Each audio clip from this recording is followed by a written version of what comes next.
بسم اللہ الرحمن الرحیم۔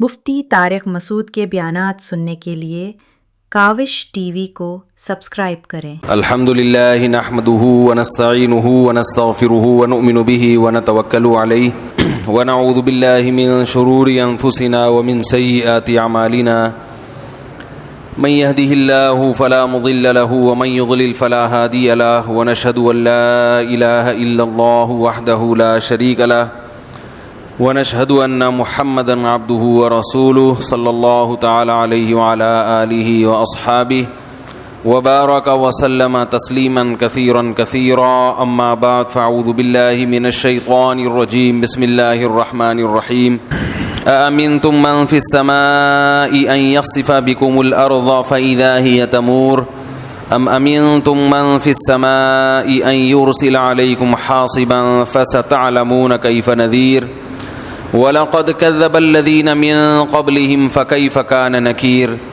أولم يروا إلى الطير فوقهم صافات ويقبضن ما يمسكهن إلا الرحمن إنه بكل شيء بصير۔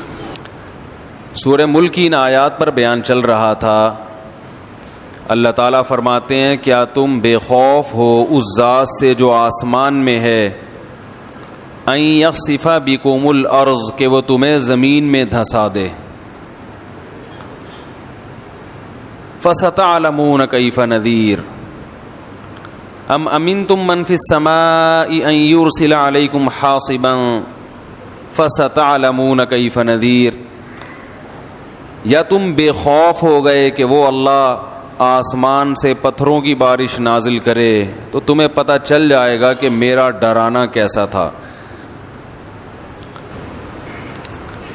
اللہ تعالیٰ کی ذات رحمت ہے،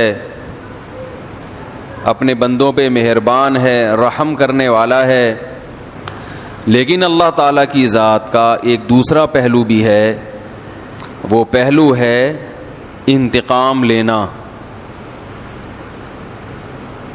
ہمارے ہاں بعض خطیبوں کی عادت ہے کہ وہ ڈرانے والا پہلو بہت غالب کرتے ہیں، کہ ہر وقت لوگوں کو ڈراتے رہتے ہیں جس سے مایوسی پھیلتی ہے۔ اور بعض خطیبوں کی عادت یہ ہوتی ہے کہ وہ اللہ کی رحمت کو ایسا بنا کے پیش کرتے ہیں کہ بس سب کی بخشش ہو ہی جائے گی، اور رمضان میں تو ویسے ہی بخشا جائیں گے، جمعے کو مر گئے تو بخش گئے، رمضان میں مر گئے تو پھر تو بخشش پہ مہر لگ گئی، اور اگر رمضان میں 27ویں رات کو مر گئے تو بے شک چرس پی کے مرے ہوں پھر بھی کہاں جائیں گے؟ جنت میں جائیں گے۔ گانا گا کے مرے ہوں یا چرس پی کے مرے ہوں یا کسی کی جیب کاٹتے ہوئے مر گئے، جانا سیدھا کہاں ہے؟ جنت میں۔ یہ بھی غلط ہے۔ اس میں جو اعتدال کی بات ہے وہ وہی بات ہے جو اللہ نے بتائی ہے۔ قل لعبادی، اے نبی میرے بندوں سے کہہ دیجئے، انی انا الغفور الرحیم، کہ میں غفور بھی ہوں اور رحیم بھی، وان عذابی، لیکن یہ بھی بتا دیں کہ میرا جو عذاب ہے هو العذاب العلیم، وہ دردناک عذاب ہے۔ اس میں اللہ نے ہمیں بتا دیا کہ اللہ کے بارے میں تمہارا کیا کانسیپٹ ہونا چاہیے، یہ اللہ نے خود بتا دیا۔ اب دیکھیے قرآن کی بلاغت ہے کہ اللہ اپنے بارے میں جو بتانا چاہتے ہیں نا، اس کے بارے میں اللہ نے جو الفاظ استعمال کیے ہیں وہ بڑے عجیب ہیں۔ ہم جب کسی کو ڈراتے ہیں اور ہم جب کسی کو اپنے بارے میں یہ بتانا چاہیں کہ میں اچھا سلوک بھی کرتا ہوں لیکن جب میرا میٹر گھومتا ہے تو برا سلوک بھی کرتا ہوں، تو ہم یہ اس طرح بتائیں گے نا کہ بھائی میں بہت اچھا بھی ہوں لیکن بہت برا بھی ہوں، یہ کہیں گے نا ہم۔ بھائی میں بہت نرم دل بھی ہوں لیکن سخت دل بھی ہوں۔ ہم اپنا انٹروڈکشن یوں کروائیں گے اگر ہم چاہتے ہیں کہ ہمارے بارے میں ایک درمیان کی رائے قائم ہو۔ ان بچوں کو اللہ کے عذاب سے بھی ڈرایا جائے اور کچھ جنت کی لالچ بھی دی جائے تو پھر یہ بچے قابو میں آئیں گے.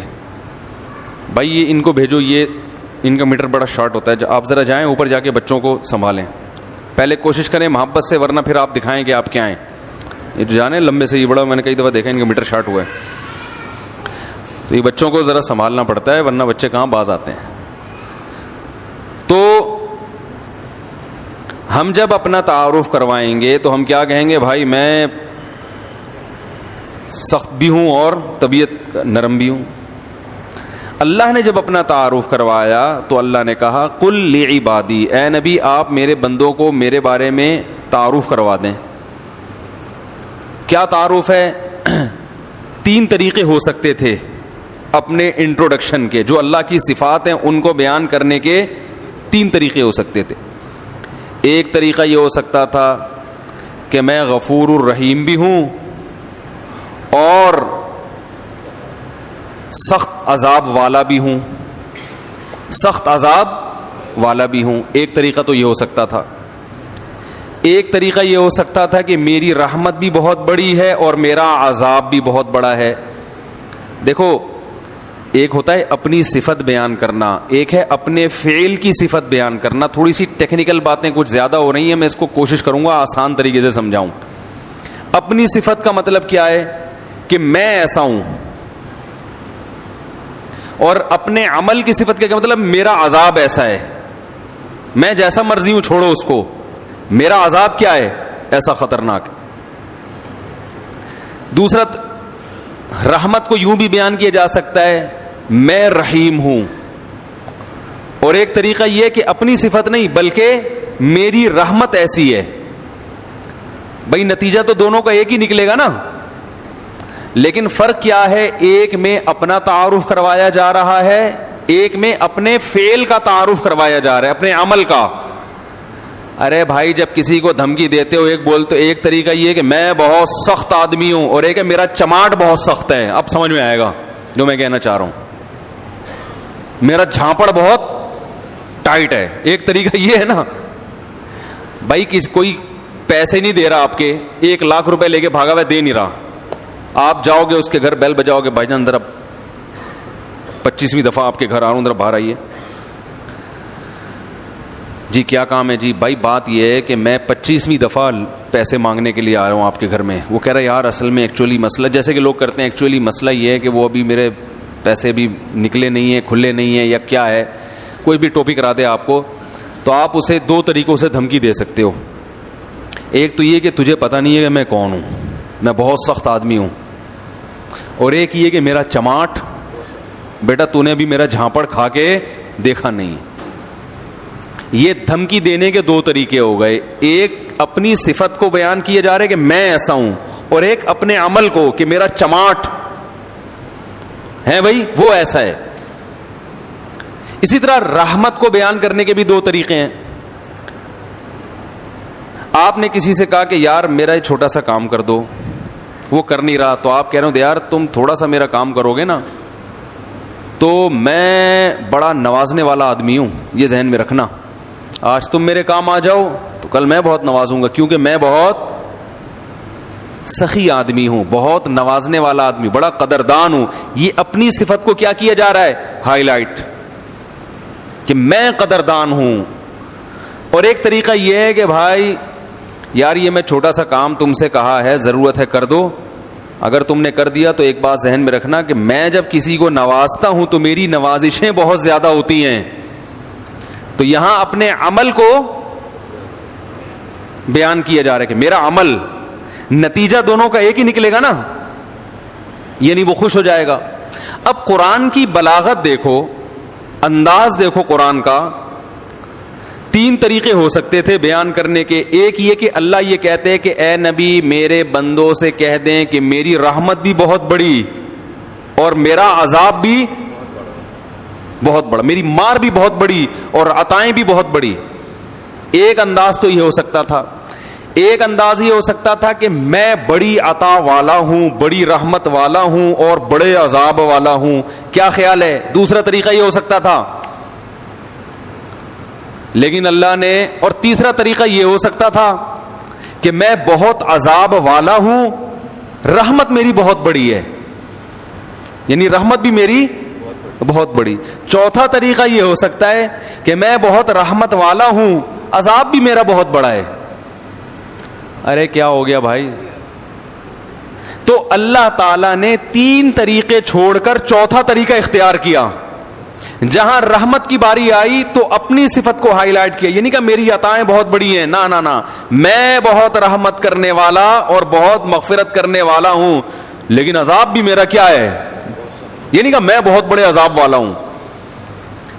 اس آیت میں اللہ نے عذاب کی نسبت اپنی طرف کرنا پسند نہیں کیا. نسبت کا مطلب یہ کہ یہ اپنا انٹروڈکشن کہ میری صفت ہی یہی ہے. کیونکہ جب ہم کسی کو دھمکی دیتے ہیں نا کہ میں بہت مار والا ہوں، اس سے پتہ چلتا ہے کہ آپ کا کام مارنا پیٹنا ہے. کیا خیال ہے بھائی؟ جب آپ کسی کو یہ کہتے ہیں کہ میں بہت رحم دل ہوں، بہت عطاؤں والا ہوں، تو اس کا مطلب ہے میرا کام کیا ہے، عطائیں کرنا. لیکن جب آپ کسی کو کہتے ہیں کہ یعنی میری عطا بہت زیادہ ہے، تو اس سے یہ ثابت نہیں ہوتا کہ آپ ہمیشہ عطا کرتے رہتے ہیں. ہاں جب کرتے ہیں تو بہت زیادہ کر دیتے ہیں، لیکن یہ ثابت تھوڑی ہوتا کہ کرتے بھی رہتے ہیں. اسی طرح جب آپ دھمکی دیتے ہیں، ایک طریقہ یہ ہے بھائی میں ہوں ہی سر پھرا، میں ہوں ہی بڑا سخت، اور ایک طریقہ یہ ہے کہ بھائی جھانپڑ میرا بڑا سخت ہے. تو جھانپڑ سخت ہونے کا مطلب یہ ہے کہ بھائی میں سخت ہوں، میں سخت نہیں ہوں، لیکن جب مجھے غصہ آتا ہے نا تو پھر کبھی کبھار جھانپڑ بھی لگا دیتا ہوں، پھر وہ ہلکا بولو بھائی نہیں ہوتا. تو اللہ تعالیٰ نے جب رحمت کا تذکرہ آیا تو یہ نہیں فرمایا میری رحمت بہت بڑی ہے، اگر دوسرے مقام پر تو فرمائے میری رحمت بہت بڑی ہے، لیکن یہاں دونوں کا جب ایک ساتھ دونوں صفت کو جب ہائی لائٹ کیا جا رہا ہے اکٹھا، دو متضاد صفات کو، تو رحمت کو اپنی صفت بنا کے پیش کیا، عذاب کو اپنی صفت بنا کے پیش نہیں کیا. کہا قل لعبادی، میرے بندوں سے کہہ دیں، انی انا الغفور، میں مغفرت کرنے والا بھی ہوں اور رحم کرنے والا بھی ہوں. یہ میں والا ہوں، لیکن عذاب والا نہ نہ نہ، ان عذابی، میرا جھانپڑ بھی بہت سخت ہے، میرا عذاب بھی بہت کیا ہے، سخت ہے. اس سے پتہ چل گیا کہ میں عذاب والا نہیں ہوں، میں عذاب والا نہیں ہوں، لیکن کبھی کبھار جب عذاب دیتا ہوں تو پھر ہلکا جھانپڑ بھی لگا دیتا ہوں میں کبھی کبھار، پھر وہ جھانپڑ بہت سخت ہوتا ہے، وہ مکہ بہت سخت ہوتا ہے، وہ عذاب کا کوڑا بہت سخت ہوتا ہے. اس میں اللہ نے اپنا انٹروڈکشن کروایا، ان 3 طبقوں کو غلط قرار دے دیا اس میں اللہ نے. وہ طبقے جو ہر وقت اللہ کی رحمت ہی کو بیان کرتے ہیں اور لوگوں کو یعنی بے خوف کر دیتے ہیں کہ بس سب کی مغفرت ہونی ہے، رمضان میں مر گئے چرس پی کے مر جاؤ، کچھ بھی کر کے مر جاؤ، یتیم کا مال کھا لو، بہنے کی وراثت دبا کے بیٹھے ہوئے ہو، حج پہ کر جاؤ گے سب معاف ہو جائے گا، اور جناب مہر کھا گئے، اور جناب وہ ابا سے بھی تمیز سے بات نہیں کر رہا، اماں سے بھی تمیز سے گانے بھی گا رہے ہیں، اور پتہ نہیں کیا کیا ہو رہا ہے. بس اللہ بڑا غفور رحیم ہے، یہ تسبیح پڑھ لو وہ تسبیح پڑھ لو اور اللہ تو معاف کر دے گا، سب کچھ معاف کر دے گا، بس حقوق العباد معاف نہیں کرے گا. بعض لوگوں نے یہ کہا کہ کیوں بھائی حقوق العباد، حقوق اللہ بھی اللہ نے کہا کہ میں معاف نہیں کروں گا جب تک پکی توبہ نہیں ہوگی اور آئندہ نہ کرنے کا عزم نہیں ہوگا. ہاں حقوق العباد میں یہ ہے کہ صرف اللہ سے توبہ ضروری نہیں ہے، مخلوق سے معافی بھی ضروری، لیکن دونوں کا مسئلہ برابر ہے. حقوق اللہ بھی معاف نہیں ہوتے جب تک پکی توبہ نہ ہو. ایک صاحب آئے مجھے کہنے لگے وہ سودی بینک میں جاب کرتے ہیں، حج پہ جا رہے ہیں. میں نے کہا بھائی سودی بینک کی جو ارننگ ہے وہ تو حرام ہے، تو اس سے حج کا کہاں ہوگا؟ انہوں نے کہا یہ تو غنیمت ہے، فلاں مسجد کا پیسہ کھا کے عمرہ کرنے گیا ہوا ہے. مسجد کا چندہ کھایا ایک صاحب نے اور فوراً کہاں نکلے؟ عمرہ کرنے. واڑے میں نے کہا بڑا زبردست. میں نے کہا یہی بخشوانے جا رہا ہوگا. تو حرام پیسوں سے نہ عمرہ ہوتا ہے میرے بھائی، نہ حج ہوتا ہے، نہ صدقہ ہوتا ہے، نہ قربانی ہوتی ہے. تو لیکن اللہ کی رحمت کا ایسا مفہوم بنا کے پیش کر دیا، بس اللہ بہت غفور، سب بخش دے گا، سب بخش دے گا. رمضان میں بس 27ویں رات میں عبادت کر لو، اور شب برات میں تھوڑا سا حلوے شلوے اور نہا دھو کے تھوڑا سا قل شریف کا اہتمام کر لو. بس یہ چند رسومات کا نام رہ گیا. الحم سے لے کے والناس تک جو اللہ نے پورا قرآن بیان کیا. احادیث، غیبتیں اتنی ہو رہی ہیں، بہتان تراشیاں، گھروں میں لڑوانے کے کام اتنے ہو رہے ہیں. ویل لکل ہمزۃ لمزہ، اللہ قرآن میں کہہ رہا ہے تباہ ہو جائے وہ آدمی جو چغلیاں لگاتا ہے، جو تانے دے دے کے بھڑکاتا ہے لوگوں کو. ایک ہے کسی نے گناہ کیا, آپ چھپڑ میں لے جا کے محبت سے اصلاح کریں اس کی. ایک ہے اس کو اس پہ طنز کریں. طنز کرنے سے اس کی عزت نفس کیا ہوگی؟ مجروح ہوگی, اور گناہ پہ جری ہوتا ہے. اس کو کہتے ہیں طنز کرنا. آج اصلاح نہیں کی جا رہی, کیا کیا جا رہا ہے؟ طنز. اس کی غیر موجودگی میں برائیاں کر کر کے نفرتیں. گھروں میں تو اتنا ہو رہا ہے, اتنا ہو رہا ہے. جٹھانیاں, نند, وہ کیا ہوتے ہیں, نندیں, اور کیا ہوتا ہے؟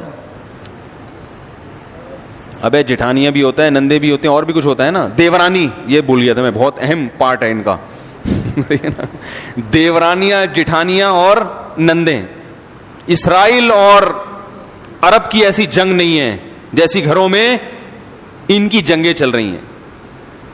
لڑوا دیتی ہیں, بھائی بھائی کا گلا کاٹ رہا ہے. قطع رحمی کرنے والا حدیث میں آتا ہے جنت میں نہیں جائے گا. رشتہ داری توڑنے والا کہاں سے چلا گیا جنت میں بھائی؟ خونی رشتوں کو توڑا ہوا ہے یار. نبی صلی اللہ علیہ وسلم نے فرمایا جو خود پیٹ بھر کے کھائے پڑوسی بھوکا ہو وہ شخص مومن ہی نہیں, اللہ کو اس کا ایمان قبول ہے ہی نہیں. ہمارے حضرت فرما رہے تھے ایک دفعہ بیان میں کہ لوگ رمضان میں یہ تو بتاتے ہیں کہ بخشش ہوگی, بخشش ہوگی, روزہ رکھا, تراویح رکھی, بخشش, پکی بخشش ہے.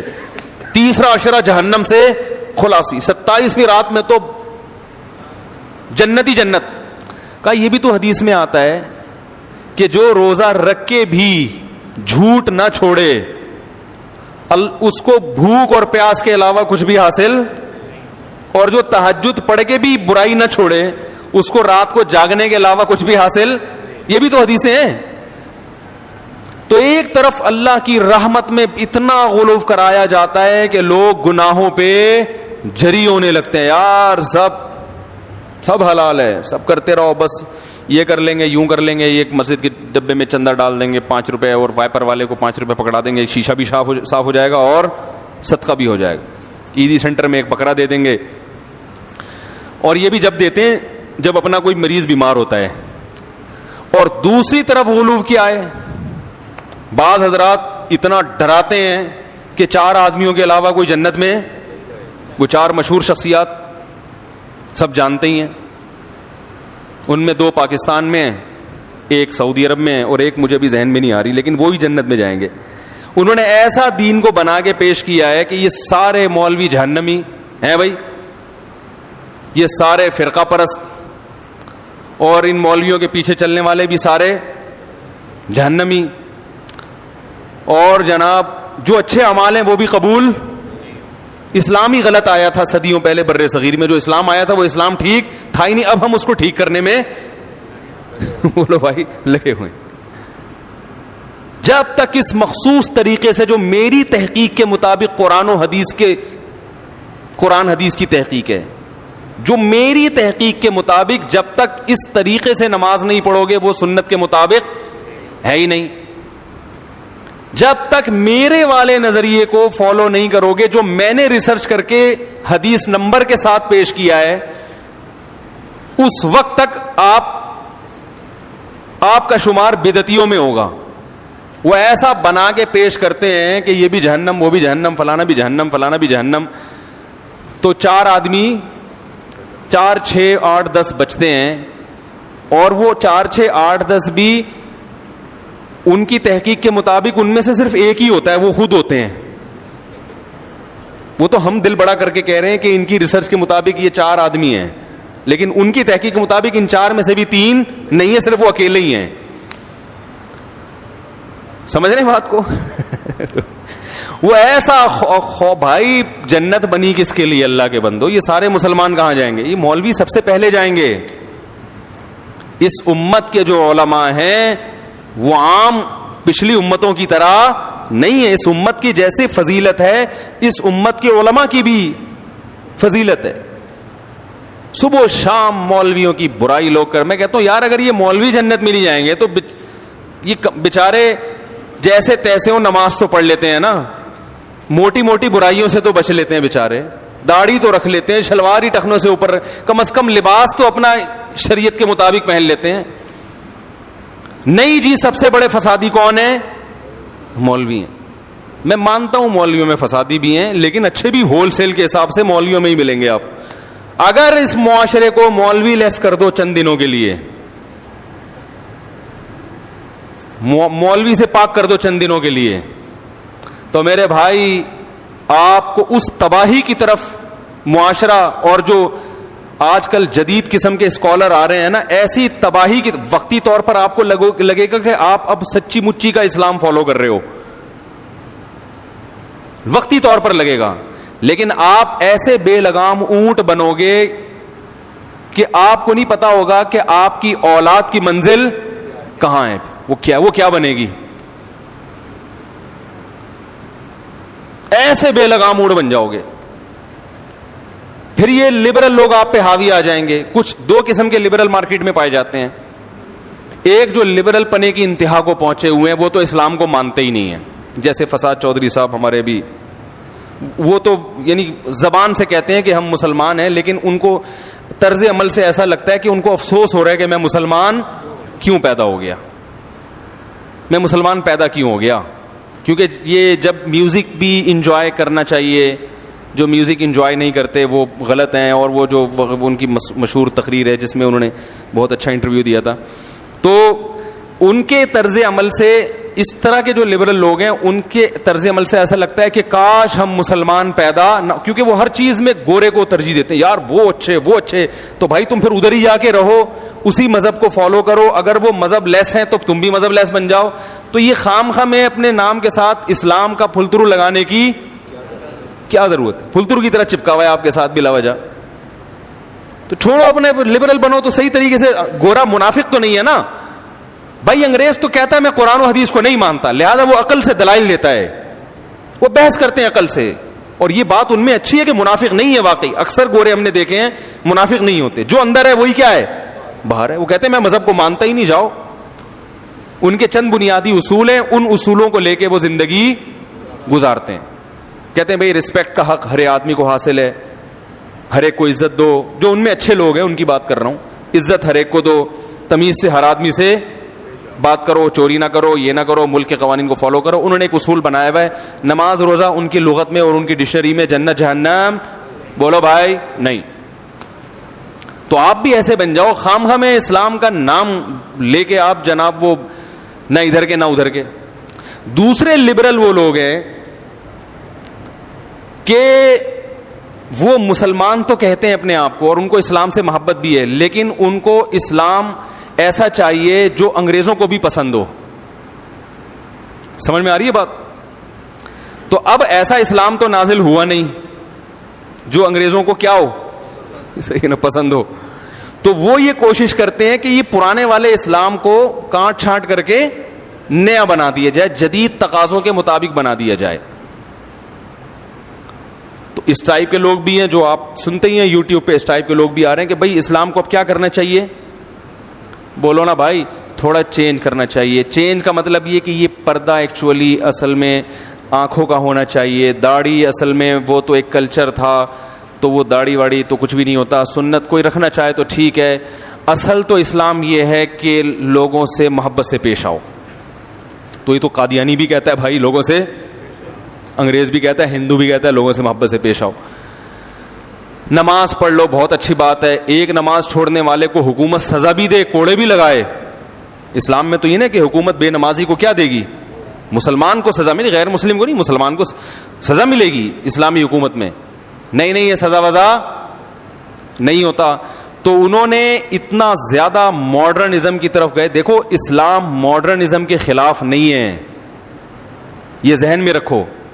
لیکن جو یہ لوگ ہمیں جس قسم کا ماڈرن بنانا چاہتے ہیں وہ ماڈرنزم ہے جو اسلام کے بالکل, وہ ماڈرنزم ہے بھی نہیں, وہ بے حیائی اور عیاشی کو انہوں نے ماڈرنزم کا نام دیا ہوا ہے. دیکھو اسلام اگر ماڈرنزم کے خلاف ہوتا تو نبی صلی اللہ علیہ وسلم نے, نبی کے دور تک بھی تو کچھ ترقی ہو چکی تھی نا. حضرت آدم علیہ السلام جب دنیا میں آئے تھے اس وقت تو پہیا بھی نہیں تھا, اس وقت تو یہ تلواریں بھی نہیں تھیں, اس وقت تو پتہ نہیں ڈنڈوں سے لڑتے ہوں گے یا کیا کرتے ہوں گے, کچھ بھی نہیں تھا نا, کوئی فیکٹری نہیں تھی, تو تلوار کہاں سے بنے گی. لیکن نبی کے دور میں تلواریں استعمال ہوئی ہیں نا لڑائی میں, توپوں کا استعمال بھی ہوا ہے. تو یہ اس دور کی ٹیکنالوجی تھی کہ نہیں تھی, تو نبی نے اس ٹیکنالوجی کا بھرپور استعمال بولو بھائی کیا ہے, اور صحابہ نے اس سے زیادہ ٹیکنالوجی کا استعمال کیا. صحابہ نے تو منجنیق بنائی, سمندری بحری بیڑے بنائے, اور اس زمانے میں نقشے کیسے پڑھے جاتے تھے اس کا علم سیکھا گیا کہ ہم کسی ملک سفر کرنا چاہیں تو میپ کیسے بنایا. یہ محمد ابن قاسم جو تھا نا, سندھ آیا تھا, اس نے پورا نقشہ پڑھا تھا.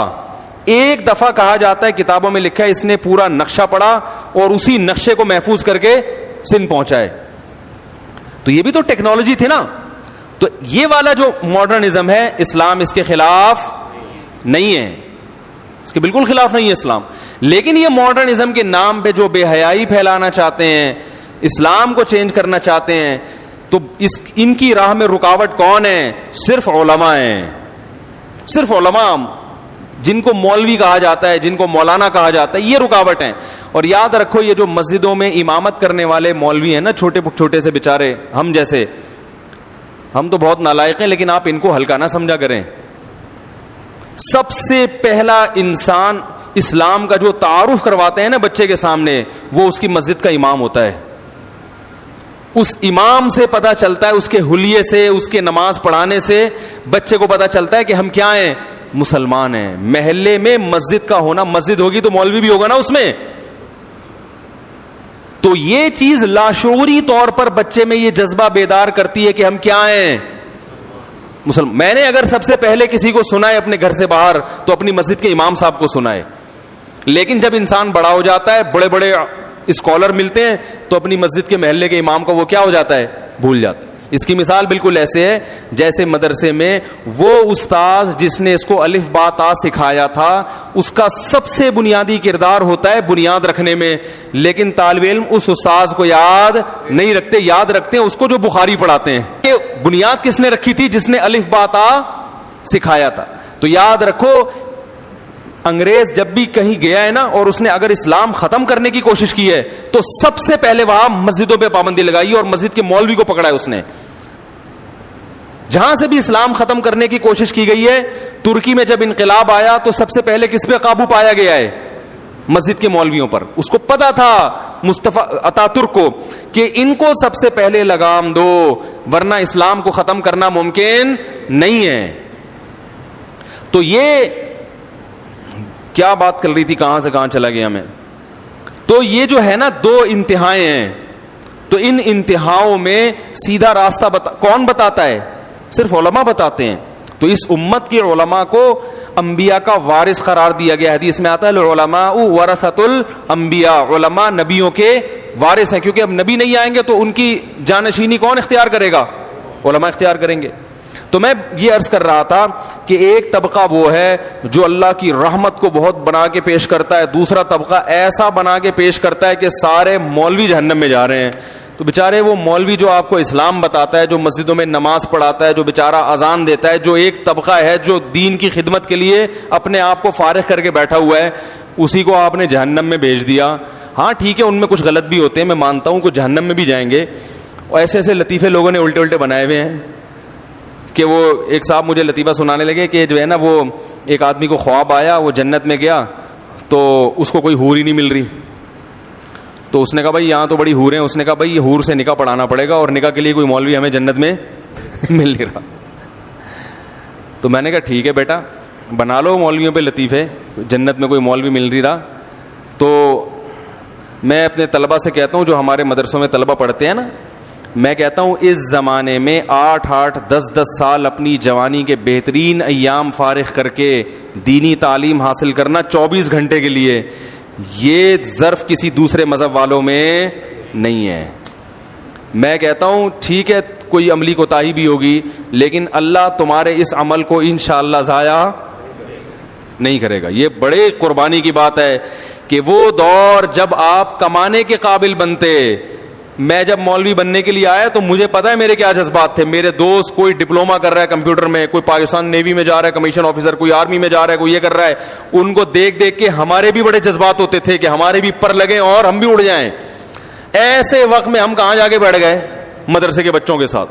تو وہ جو میرے ذہن میں شیطان وسوسے ڈالتا تھا نا کہ یار ہم تو ترقی میں پیچھے. ایک ہمارے رشتے دار ملے, انہوں نے بولا کہ خیریت یہ تم نے یہاں جو میری عمر 18 سال تھی اس وقت. 18 سال میں کیا جذبات ہوتے ہیں انسان کے, میں یہ کروں گا, میں یہ کروں گا. پائلٹ سے کم تو تھا ہی نہیں. کیا بنو گے پائلٹ؟ 15 سال تک 13-14 سال تک پائلٹ بننا تھا. 16-17 سال میں ہم نے کہا یار پائلٹ نہیں بلکہ کوئی 18 یا 20ویں گریڈ کے کوئی اور آفیسر بن جائیں گے. تو بہت سارے خیالات ہوتے ہیں اس عمر میں انسان میں. تو میں جب مدرسے میں گیا نا تو ہمارے ایک رشتے دار نے پوچھا یہاں کتنے سال کی پڑھائی؟ ان کا خیال تھا 2-3 سال کی ہوگی اور صبح جانا ہے دوپہر کو واپس آنا ہے. میں نے کہا بھائی, انہوں نے کہا ابھی جب آپ جمعے کو جا رہے ہو مدرسے تو واپس کب آؤ گے؟ میں نے کہا اگلی جمعرات کو, یعنی 1 ہفتے بعد. انہوں نے کہا پڑھائی کا شیڈول کیا ہے, مدرسے کی ٹائمنگ کیا ہے؟ میں نے کہا صبح سے لے کے اگلی صبح تک. سمجھ آ رہی ہے بات؟ اسی میں کھانا بھی ہے, اسی میں آرام بھی ہے, اسی میں وقفہ بھی ہوتا ہے. لیکن مدرسے والے چھوڑتے نہیں تھے بھائی, پورا شیڈول. رات کو آپ نے تکرار کرنا ہے اگلے دن کے سبق کا, تو آپ کو گھر جانے کی اجازت نہیں ہے. جمعرات کو گھر آتے تھے اس غم کے ساتھ کہ کل واپس چلے جانا ہے. اس میں 1 گھنٹہ گھر پہنچنے میں لگتا تھا, 2 گھنٹے ہی ہمیں بڑے بھاری لگتے تھے کہ 1 گھنٹہ تو گھر پہنچنے میں نکل گیا اور اگلا 1 گھنٹہ پہلے جانا ہے ہم نے. تو وہ پھر انہوں نے کہا کہ یہ پورا ہفتہ یہ کتنے سال ترتیب چلے گی؟ میں نے کہا 8 سال. تو مجھے اچھی طرح ان کا ملفوظ یاد ہے. انہوں نے کہا اپنے رشتے داروں سے مشورہ کیا, دوسرے بھائیوں بھائیوں سے, کہ تم یہ جو کرنے جا رہے ہو یہ صحیح کام کر رہے ہو, یہ عمر ہے تمہاری کیریئر بنانے کی اور 8 سال اس میں لگا دیے. تو میں اپنے طلبہ سے کہتا ہوں کہ بھائی ٹھیک ہے ہمارے طلبہ میں بڑی کوتاہیاں ہوں گی, لیکن انشاءاللہ اللہ تمہارے اس عمل کو ضائع نہیں کرے گا اگر تم زندگی بھر علم سے جڑے رہے. ایسا نہ ہو کہ یہاں سے نکلنے کے بعد فارمی انڈوں کا بزنس شروع کر دیا, پھر کوئی فائدہ نہیں ہے. فارمی انڈوں کا بزنس ہی کرنا تھا تو یہ 8 سال یہاں لگانے. میں بزنس کے خلاف نہیں, علماء کو بزنس بھی کرنا چاہیے, لیکن اس طریقے سے کہ ان کے دینی کاموں میں خرچ واقع نہ ہو. تو یہ کیسے ممکن ہے کہ اللہ ان کی اتنی بڑی قربانی کو قیامت کے دن ضائع کر, جبکہ پتہ ہے کہ فیوچر میں کچھ. آپ بتاؤ مولوی بیچارے کو جو سرٹیفکیٹ ملتا ہے کہیں گورنمنٹ میں اس کو کہیں اس بیس پہ جاب ملتی ہے؟ ایک چپڑاسی کی جاب بھی نہیں ہے, صرف اللہ توکل پہ چل رہے ہیں. تو آپ ان مولویوں کو برا بلا کہنے سے پہلے 100 دفعہ سوچ لیا کرو, لینے کے دینے نہ پڑ جائیں قیامت کے دن. ہاں ٹھیک ہے برائی ہر طبقے میں ہے, تو بھائی وہ تو ڈاکٹروں میں بھی ہے, انجینئروں میں بھی ہے, ہر جگہ ہی ہے کچھ نہ کچھ. لیکن میں نے اپنی آنکھوں سے دیکھا ہے کہ اہل حق علماء کی بات کر رہا ہوں کہ ان میں برائی کا ریشو کم ہے, اور کچھ خوبیاں تو مولاناؤں میں ایسی ہیں جو ہمیں شاید ہزاروں میں کہیں ایک ہی نظر آئے. جتنے مولوی میں نے اپنی زندگی میں دیکھے ہیں سب سخی دیکھے ہیں, اب تک میں نے کوئی کنجوس مولوی نہیں دیکھا. دوسری صفت, میں نے کوئی ایسا نہیں دیکھا جو کم تنخواہ میں روتا ہو, ڈپریشن میں چلا جاتا ہو. کم تنخواہ ہوگی پھر بھی خوش و خرم ہوگا کہ ماشاءاللہ یار اللہ کا دیا.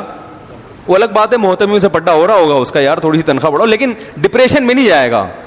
صحیح ہے نا, ڈپریشن میں نہیں جائے گا, خودکشی کے خیالات نہیں آئیں گے. اللہ پہ اعتماد اور اللہ پہ توکل, یہ 2 بڑی صفات ہیں بھائی, بہت بڑی صفات ہیں. خامیاں ہیں, کہیں آپ میرے سامنے مثالیں دینا شروع کر دو, لیکن اوور آل خیر کا الحمدللہ غلبہ ہے. اور یہ ایسی خیر ہے جو دوسرے طبقوں میں ہمیں شارٹ نظر آتی ہے. یہ جو مسجد میں آ کے سنبھال لینا, مسجد میں نمازیں پڑھانا 5 ٹائم اور اپنے آپ کو باؤنڈ کر لینا اور پھر تھوڑی سی تنخواہ لے کے اس پہ گزارا کرنا, اتنا ظرف میرے بھائی دوسرے لوگوں نے بنائی ہیں مسجدیں. اور پھر انہوں نے سوچا مولویوں کو امام نہیں رکھیں گے, کہیں سے فلانی جگہ سے وہ والا پروفیسر صاحب کو امام لے کر آئیں گے. وہ پروفیسر صاحب 2-4 دن سے زیادہ ٹکے نہیں, پھر وہ کرتے کیا, کسی دوسرے کو امام بنایا, خود پتلی گلی سے نکلے. وہ کہتے ہیں 5 نمازیں پڑھانا میرے لیے ایسے ہے جیسے غزوہ بدر میں جہاد کرنا. صحیح ہے نا. تو یہ بڑی مسجدوں میں قاریوں کو, حضرت مفتی ابو لبابہ صاحب ترکی کا دورہ کر کے آئے, وہاں کچھ تھے لوگ, مفتی صاحب نے دیکھا وہ 2 گھنٹے پڑھاتے ہیں وہاں پہ بچوں کو قرآن, ٹھیک ٹھاک تنخواہیں لے رہے ہیں. تو مفتی صاحب نے کہا ہمارے ہاں انڈیا, پاکستان اور برما اور بنگلہ دیش, ان میں آ کے قاریوں کو دیکھو ذرا, 8-8, 9-9, 10-10 گھنٹے پڑھا رہے ہوتے ہیں بچوں کو اور پوری زندگی اسی میں لگا دیتے ہیں, اور تنخواہ 8,000, 9,000, 10,000. یہ اچھی تنخواہوں کی بات کر رہا ہوں. انہوں نے کہا یہ کیسے ممکن ہے؟ انہوں نے کہا یہ جذبہ ہے کہ بھائی ہم نے پوری زندگی کیا کرنا ہے, قرآن کی تعلیم کو عام کرنا ہے. اللہ تعالیٰ ہمارے دادا کی مغفرت کرے. میرے دادا نے سہارنپور میں 60 سال ایک جگہ بیٹھ کر بچوں کو قرآن پڑھایا ہے, حفظ کروایا ہے. 60 سال تک صبح سے شام کام کیا تھا, بولو بھائی, حفظ کروانا. وہ بھی کیا تھے, مولوی. نہیں آ رہی بات میرا خیال. 60 سال تک صرف کام کیا تھا, ایک جگہ 60 سال گزار دینا, پوری زندگی ہو گئی نا. یہ آسان کام نہیں ہے. لیکن بھائی یہ خوش ہے, مطمئن ہے کہ میرے سے اللہ کیا لے رہا ہے, قرآن کی خدمت. تو آج بھی آپ کو ملیں گے, بہت لوگ ملیں گے آپ کو ایسے. آپ جائیں نا, آپ صرف یوٹیوب کو دیکھ رہے ہیں, آپ سروے کرو, انشاءاللہ آپ کو ان میں خیر زیادہ نظر آئے گی. تو اس لیے بعض لوگ جہنم کا ایسا بنا کے پیش کرتے ہیں, لگتا ہے کہ جنت میں جانے والے 4-5 آدمیوں کے علاوہ کوئی جنت میں نہیں جائے گا.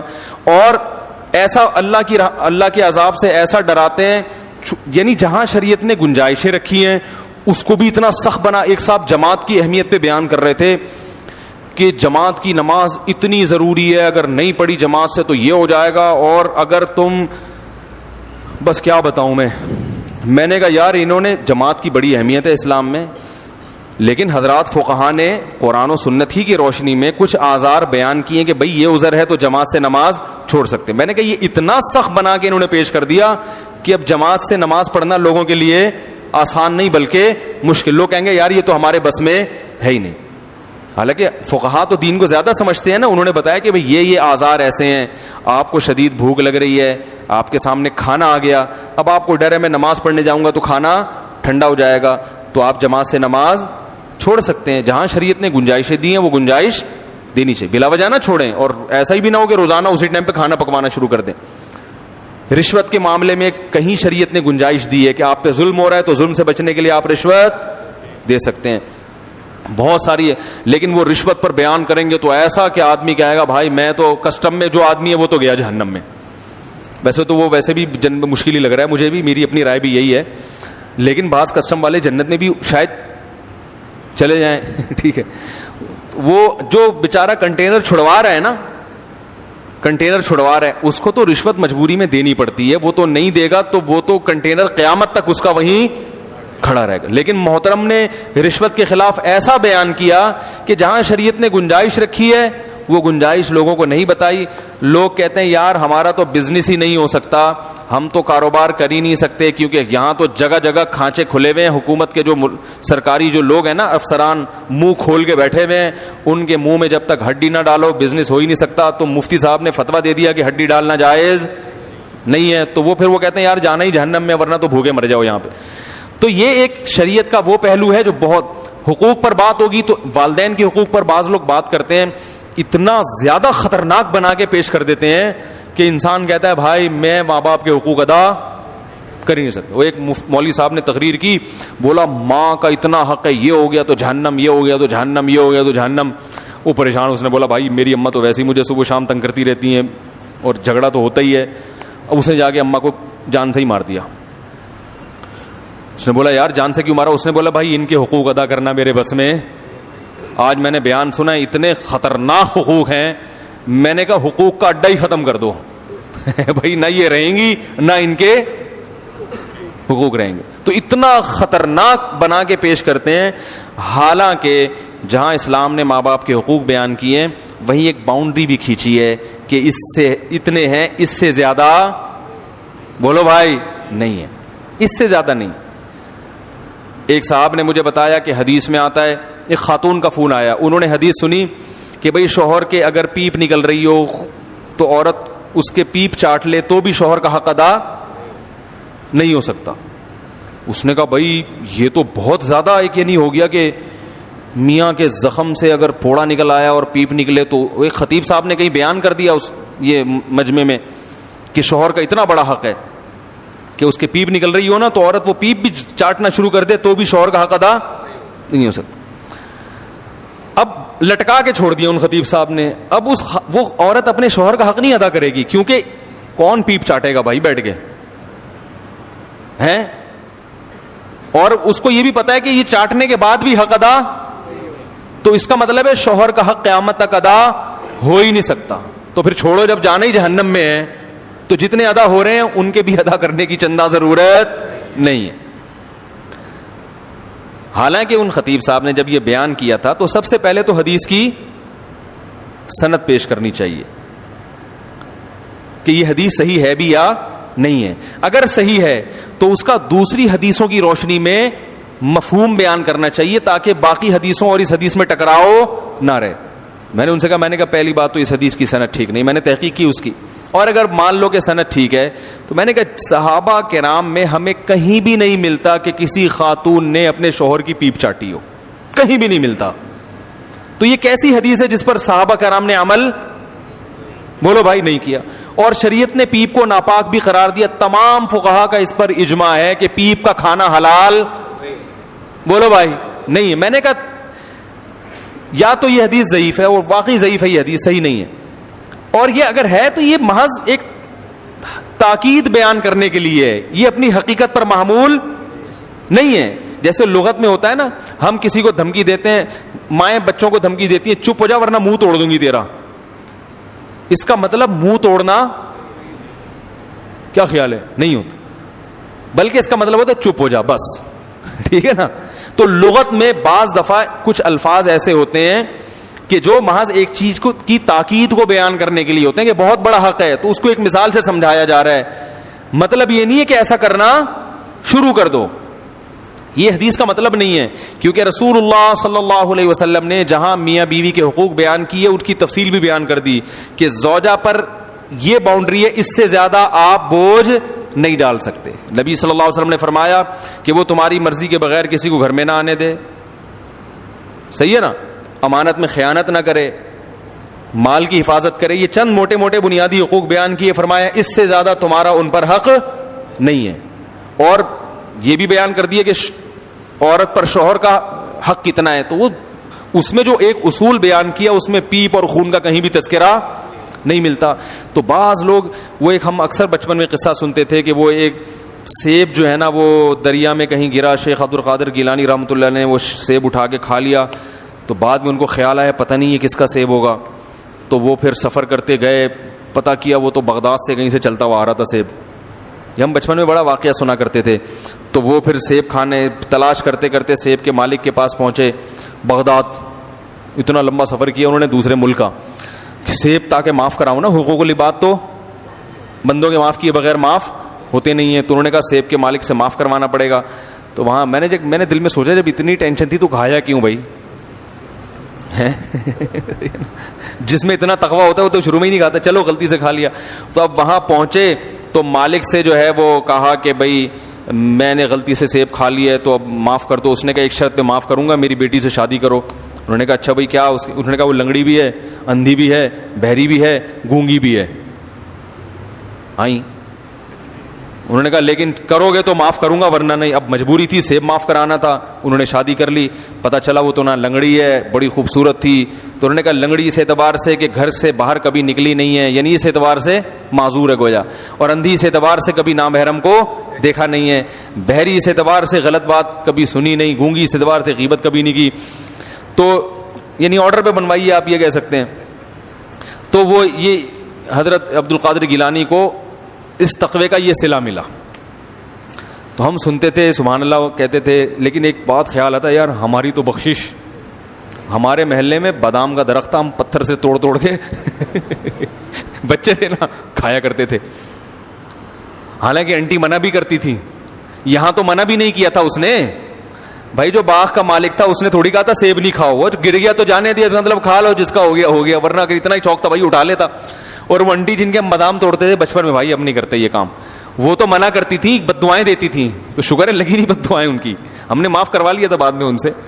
تو بادام بچے کرتے ہی ہیں نا یہ, تو وہ ہم دلیل یہ دیتے تھے کہ جو باہر کی طرف آیا ہوا ہے نا وہ قوم کا ہے.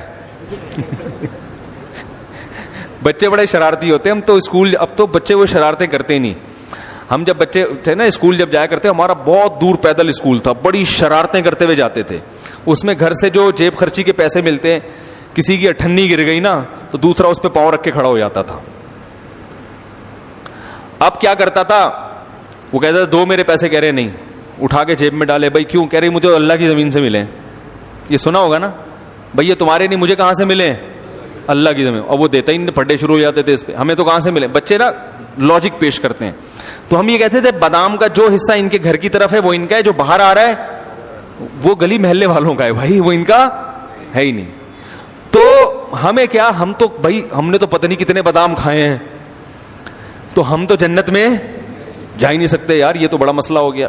جب ہم مدرسے میں داخل ہوئے تو ہم نے پھر فقہ کی کتابیں پڑھی, اصول فقہ. اس میں فقہاء نے لکھا کہ اگر کسی نے کسی کے درخت سے ایک بیر کھا لیا اور اب وہ درخت والے سے, کہیں بیر نیچے گرا ہوا تھا, اس نے اٹھا کے کھا لیا, اب یہ جا رہا ہے درخت والے سے معافی مانگنے کے لیے کہ بھائی ایک بیر میں نے آپ کا کھا لیا ہے, قیامت کے دن جہنم میں نہ چلا جاؤں تو آپ مجھے معاف کر دیں. تو کہا کہ اس آدمی کو کوڑے لگیں گے جو معافی مانگ رہا ہے. بھائی یہ واجب التعزیر ہے, اس لیے کہ یہ وہم کو کیا کر رہا ہے, پروموٹ کر رہا ہے. یہ تقوی کو ایک شریعت کا کیا رخ پیش کر رہا ہے, غلط بنا کے پیش کر رہا ہے. یعنی بھائی ایک بیر نیچے گر جائے تو کوئی درخت والے کو تکلیف نہیں ہوتی. ایک بیر ہے, کھا لیا کیا ہو گیا, مدذل العالیہ بیر سامنے آیا کھا لیا.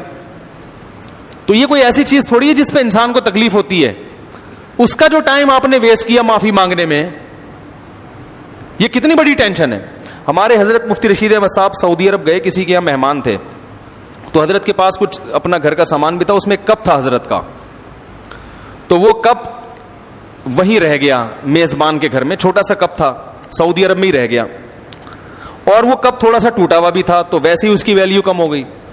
وہ 1 سال کے بعد سعودی عرب سے آئے, انہوں نے اس کپ کو محفوظ رکھا ہوا تھا کہ حضرت کا کپ ہے تو یہ قیمت, یعنی ایک بہرحال ایک چیز ہے کہ ضائع ہو گئی تو مسلمان کا دل دکھے گا. 1 سال کے بعد آئے, کہنے لگے حضرت میں نے چیز کو ضائع ہونے سے بچایا. تو حضرت نے فرمایا آپ میں دینداری ہے مگر سینس نہیں.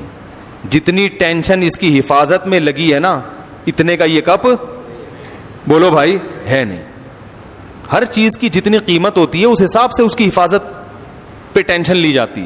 سونے کی چیز ہے, آپ لاکر بنوائیں گے, 20,000 کا لاکر بنوا کے اس میں رکھ دیں گے, اور چیز 5 روپے کی بھی نہیں ہے, اور آپ اس کو الماریوں میں لاک. بھائی کپ کو بھی محفوظ رکھنے میں کتنی ٹینشن ہوتی ہے نا, کہ کسی کا بچہ نہ توڑ دے, بچے کو الگ چماٹ مارا ہوگا, بھائی تو نے حضرت کا کپ کیوں اٹھایا, ٹوٹ جاتا تو ضائع ہو جاتا, قیامت کے دن مجھے 100 کپ پیش کرنے پڑتے ہیں. بھائی تو حضرت نے فرمایا دینداری ہے مگر تفقو نہیں ہے. ایک چیز جس کی ویلیو اتنی نہیں ہے تو یا تو خود استعمال, مجھے کیا, میں جو اللہ نے اتنا غریب تھوڑی ہوں کہ میں ایک کپ پہ یہاں بیٹھ کے رہوں گا. بھائی اتنی تو سینس ہونی چاہیے نا. فرمایا کہ میں تھوڑی تمہیں اس پہ ملامت کرتا کہ میرا کپ کیوں کھا گئے. فرمایا کہ اگر استعمال کے قابل تھا تو استعمال کر لیتے, استعمال کے قابل نہیں تھا کسی غریب کو پکڑا دیتے, غریب نہیں ملتا تو کچرے میں پھینک دیتے. سمجھ میں آ رہی ہے بات؟ چھوٹی سی چیز ہے, اس کو ضائع کرنے کا گناہ نہیں ہوگا, اس لیے کہ حفاظت کرنے میں اپنی صلاحیتوں کو ضائع کیا جا رہا ہے. تو صلاحیتوں میں بھی اسراف ہوتا ہے کہ ان کو ضائع کرنا بھی کیا ہے, کیا خیال ہے؟ تو ایک معمولی چیز کی حفاظت میں آپ اتنی ٹینشن لے رہے ہیں, تو یہ ٹینشن لے کے جو آپ اپنے اوقات کو ضائع کر رہے ہیں تو یہ وقت کا اسراف ہے. تو دیکھا جاتا ہے کون سی چیز کس وقت زیادہ قیمتی ہے, تو اس زیادہ قیمتی چیز کو بچانے کی فکر کی جائے گی, کم قیمتی چیز کو قربان کر دیا جائے گا. تو میری بھی یہی عادت ہے, گھر میں اگر کوئی کپ ٹوٹ جائے تو بھائی اللہ کا دیا الحمدللہ بہت کچھ ہے, میں کسی کو دے دیتا ہوں, نہیں تو کچرے میں اٹھا کے پھینک دیتا ہوں. بعض لوگوں کی عادت ہوتی ہے, آپ ان کے اسٹور میں جائیں, 20-20 سال پرانی سوغات نکلیں گی ان کے اسٹور سے. یہ جب شٹرنگ ہوئی تھی اس کے 3 پھٹے باقی بچ گئے تھے. ایسا ہی ہوتا ہے نا بھائی, جب چھت ڈلی تھی تو شٹرنگ میں 3 پھٹے باقی بچ گئے تھے, ہم نے رکھ لیے, دوبارہ کبھی شٹرنگ ہوئی تو اس میں کام آ جائیں گے, کیونکہ اسلام میں چیزوں کو ضائع کرنا حرام ہے. ابے بھائی یہ 3 پھٹے کو تو نے جو پورے اسٹور کو انگیج کیا ہوا ہے, یہ پھٹے اٹھا کے یا تو کسی غریب کو دے یا بیچ دے, ورنہ کچرے میں پھینک دے ان کو. بھائی تو کیا اس میں رکھا ہوا ہے ان پھٹوں میں؟ آپ جائیں نا, بعض خواتین جو گھریلو ہوتی ہے نا, ان میں بعض یہ چیزیں ہوتی ہیں, پتہ نہیں کیا کیا چمچ رکھا ہوا ایک تانبے کا, پردادی کا چمچ ہے, کیا کیا چیزیں پرانی, اور دلیل یہ دی جاتی ہے کہ ضائع کرنا اسلام میں ناجائز ہے. بھائی سامان ہلکا پھلکا رکھو, باقی چیزیں ضائع نہ کرو, صدقہ کر دو. کوئی صدقہ لینے والا نہیں ہے, پھینک دو اٹھا کے اس کو. سمجھ رہے؟ کچرے سے بھی بہت سے لوگ چیزیں اٹھا کر, کوئی اس کا گاہک ہوگا وہ کچرے سے اٹھا لے گا. تو یہ تفقع ہے, بصیرت. تو خیر میں جلدی سے بات کو سمیٹتا ہوں کہ ایک طرف یہ انتہا ہے کہ اللہ کی رحمت کو ایسا بنا کے پیش کر دیا جاتا ہے کہ جو مرضی کرتے رہو, جانا سب نے جنت میں ہی ہے, اور ایک طرف ایک انتہا ہے کہ اتنا خطرناک بنا کے پیش کیا جاتا ہے کہ سیب کھا لیا تو گئے کام سے. تو وہ پھر ماں کون بھائی, اگر سیب کھا لیا ہے تو بس اللہ سے توبہ استغفار کر لو, اللہ آئندہ نہیں کھاؤں گا, ٹھیک ہے نا. لیکن ایسا نہ ہو کہ سیب پیٹیوں سے چوری کرنا شروع کرتے ہیں اب آپ لوگ جا کے. یہ تو ایک سیب درخت سے خود گر گیا, راستے میں پڑا ہوا تھا, آپ نے اٹھا کے کھا لیا, لیکن درخت سے جا کے سیب توڑنا اس کسی کی پرمیشن کے بغیر وہ جائز نہیں ہے. وہ پھر کیونکہ اس میں مالک کی طرف سے اجازت نہیں ہوتی. یا ریڑھی والے سے بعض لوگ اٹھا لیتے ہیں. بعض لوگوں کی عادت ہے کھجور خریدنے گئے ریڑھی میں, 2-4 جو ہے نا ویسے ہی چکتے چکتے ہی, تو اب سوچو کہ تم 4 تم چکو گے, 4 اگلے والا چکے گا, آدھی ریڑھی تو اس کی ایسی خالی ہو جائے گی. میں ابھی اثر کی بات ہے آم خریدنے گیا تو میں نے کہا چک کے لوں گا. اس نے ایک چھوٹا سا آم کا ایک ساشا نکال کے مجھے دیا, میں نے چکھا, مجھے سمجھ میں نہیں آیا. میں نے کہا یہ آم کے پیسے.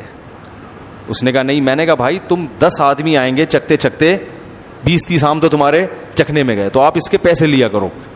میں نے بہت کوشش کی, اس نے لیے نہیں, تو وہ نہیں لیے, لیکن اس کی مرضی. مگر ایسی صورت میں آپ اس کو دیں پیسے. وہ نہیں بھی لے رہا ہو تو اس کا تو آم خراب ہو گیا نا. لیکن لوگ کنجوسی یہاں کرتے ہیں. ایک دفعہ کیا ہوا, وہ ایسے ہی صدر میں ایک مارکیٹ والے نے کھجور رکھی ہوئی, ایک صاحب گئے کھجور اٹھانے لگے. اس نے کہا 5 روپے لوں گا. وہ کہنے لگا بھائی کیوں 5 روپے کی ہے؟ اس نے کہا بھائی ہر آدمی اٹھا کے ہاتھ نہیں لگانا اس کو. مجھے بڑا اچھا لگا اس کا یہ عمل جو ہے. تو 2 انتہائیں ہیں. تو اس میں اعتدال کا راستہ کیا ہے بھائی؟ اللہ کی ذات کے دونوں پہلو ہیں, عذاب بھی ہے اور رحمت بھی ہے, لیکن یہ بالکل برابر نہیں ہے. رحمت والا پہلو عذاب والے پہلو پر غالب ہے. تبھی اللہ نے رحمت کو ہائی لائٹ کیا, میں غفور بھی اور میں رحیم بھی. لیکن عذاب کے بارے میں فرمایا میرا جھانپڑ بہت سخت ہے, یعنی میں ایسا ہوں نہیں, لیکن مجھے مجبور نہ کرو, اگر میری نافرمانی کی تو میں عذاب بھی دے دوں گا. تو رحمت غالب کیسے ہے؟ ایسے غالب ہے کہ نیکی کا ثواب بہرحال ملتا ہے اور وہ بہت کم ضائع ہوتی ہے, بہت اس میں ضائع ہونے کا آپشن کم ہے. جبکہ گناہ کا عذاب لازمی نہیں ملتا, اس میں توبہ کا دروازہ کھلا ہوا ہے. توبہ کر لو گے تو معاف ہو جائے گا, توبہ نہیں کرو گے تو پھر اللہ کا کوڑا بہت سخت ہے. فرمائے ان ربک لبالمرصاد, تمہارا رب گھات میں بیٹھا ہوا ہے نافرمانوں کو پکڑنے کے لیے. ایک ایک چیز نوٹ کر رہا ہے, ایک ایک چیز دیکھ رہا ہے. اللہ تعالی ہمیں اپنے عذاب سے بچائے. تو بھائی یہ جو گناہ ہیں ہمارے معاشرے میں, ان کو چھوڑ دینے میں ہی خیر ہے. ہمت کر کے چھوڑ دیں, پھر اللہ کی رحمت ہے. اور ایسی رحمت ہوتی ہے تتنزل علیہم الملائکہ. اللہ فرماتے ہیں تم گناہ چھوڑو گے نا تو تمہیں جو ٹینشن ہوگی نا, اس ٹینشن کو ختم کرنے کے لیے میری طرف سے تمہارے دل پہ فرشتے نازل ہوں گے. ٹینشن بھی ہوگی لیکن ساتھ ساتھ تسلیاں بھی چلتی رہیں گی. ٹینشن کی 2 قسمیں ہیں. ایک ٹینشن وہ ہے جو آج جتنی ہے کل اس سے زیادہ, پرسوں سے زیادہ, اس سے انسان ڈپریشن میں جاتا ہے. اور ایک ٹینشن وہ ہے کہ ادھر ٹینشن ہوئی لیکن ساتھ میں وہاں سے تھپکی ملی, پھر ٹینشن ہوئی پھر ساتھ میں تھپکی ملی. اس ٹینشن کو برداشت کرنا آسان, اور اس میں ایک خاص قسم کی لذت بھی ہوتی ہے اس ٹینشن میں. وہ لذت ہوتی ہے امید کی کہ بھائی ٹینشن تو ہے مگر مستقبل میرا اچھا ہے, اللہ کی محبت ملے گی. ضمیر مطمئن رہتا ہے انسان کا کہ میں صحیح سمت پہ جا رہا ہوں. یہ ضمیر کا اطمینان اتنی بڑی اللہ کی رحمت ہے کہ یہ کروڑوں روپے بھی دے کے اگر مل رہی ہو نا تو یہ سستی ہے. لوگ ڈپریشن میں جاتے ہیں, ان کا ضمیر مطمئن بولو بھائی نہیں ہوتا. اگر آپ کو پتا ہو نا میں صحیح ہوں, بڑی بڑی ٹینشنیں برداشت کر لیتا ہے انسان, اس کو پتا ہوتا ہے کہ میں کیا ہوں, صحیح ہوں. دیکھو صحابہ کرام کی جو لڑائی ہوئی, تھوڑے تھوڑے لوگ بڑی بڑی فوجوں پہ غالب آئے. کیوں؟ ان بڑی فوجوں کو اطمینان نہیں تھا کہ ہم صحیح ہیں, اور ان تھوڑے سے کو اطمینان تھا کہ ہم صحیح ہیں. کہاں سے وہ تھوڑے تھوڑے ہوتے ہوتے پوری دنیا پہ غالب آ گئے. تو جب انسان کو کانفیڈنس ہوتا ہے کہ میں صحیح ہوں تو اس کے لائف سٹائل چینج ہو جاتا ہے. میں اکثر ایک واقعہ بیان کرتا ہوں, بس یہ واقعہ بیان کر کے اپنی بیان کو ختم کرتا ہوں. میں اکثر یہ جو واقعات ہیں نا بہت آبزرو کرتا تھا بچپن میں, ابھی بھی کرتا ہوں. کہیں کوئی واقعہ نظر آئے نا تو میں نے دیکھا ایک ہمارے بچپن میں ایک بلی جو ہے نا وہ کہیں سے بوٹی اٹھا کے لائی اور کھا رہی ہے. کتے کی نیت خراب ہو گئی, وہ کتا پنے پر اتر آیا, وہ بلی کے قریب آیا. اب آپ بتاؤ کتا جو ہے بلی سے کئی گنا زیادہ طاقتور ہوتا ہے کہ نہیں ہوتا؟ کیا خیال ہے؟ کتے کو چاہیے تھا ایک تھپڑ لگاتا, بلی سے بوٹی لے کے کھا جاتا, ایک چماڑ لگاتا ہڑک. لیکن کتا آیا اور نا اب کیوں ڈر رہا ہے بلی سے؟ کتے کو یہ احساس ہے کہ رائٹ میرا یہ لے کر آئی ہے، لیکن ہے تو کتا بنا نا، لالچ تو ہے اس میں. اب وہ آگے کھڑا ہوا ہے، ایسے قریب آ رہا ہے نا یوں کر کے، اور بلی کی دم پھول رہی ہے، اسٹائل چینج ہو رہا ہے، آنکھوں کی بناوٹ چینج، اور بوٹی کھانے کو اتنا فوکس نہیں کر رہی جتنا بوٹی بچانے کی فکر اس کو زیادہ ہے. اب میں نے دیکھ رہا ہوں کہ وہ جناب کتا آیا اور یوں نا ڈرتا، حالانکہ کتے کو جب غصہ آتا ہے وہ تو ایسی کی تیسی کرتے بلی کی بھائی، لیکن کتا گھبرا رہا ہے، قریب آ رہا ہے، بلی کی دم پھولتی جا رہی ہے، کتا پھر بھی ہمت کر رہا ہے اور اپنے آپ کو بھائی شعر سنا رہا ہے، جھپٹنا پلٹنا، پلٹ کر جھپٹنا، لہو گرم رکھنے کے ہیں یہ بہانے. وہ کہہ رہا ہے گھبرا نہیں، تو کتا ہے.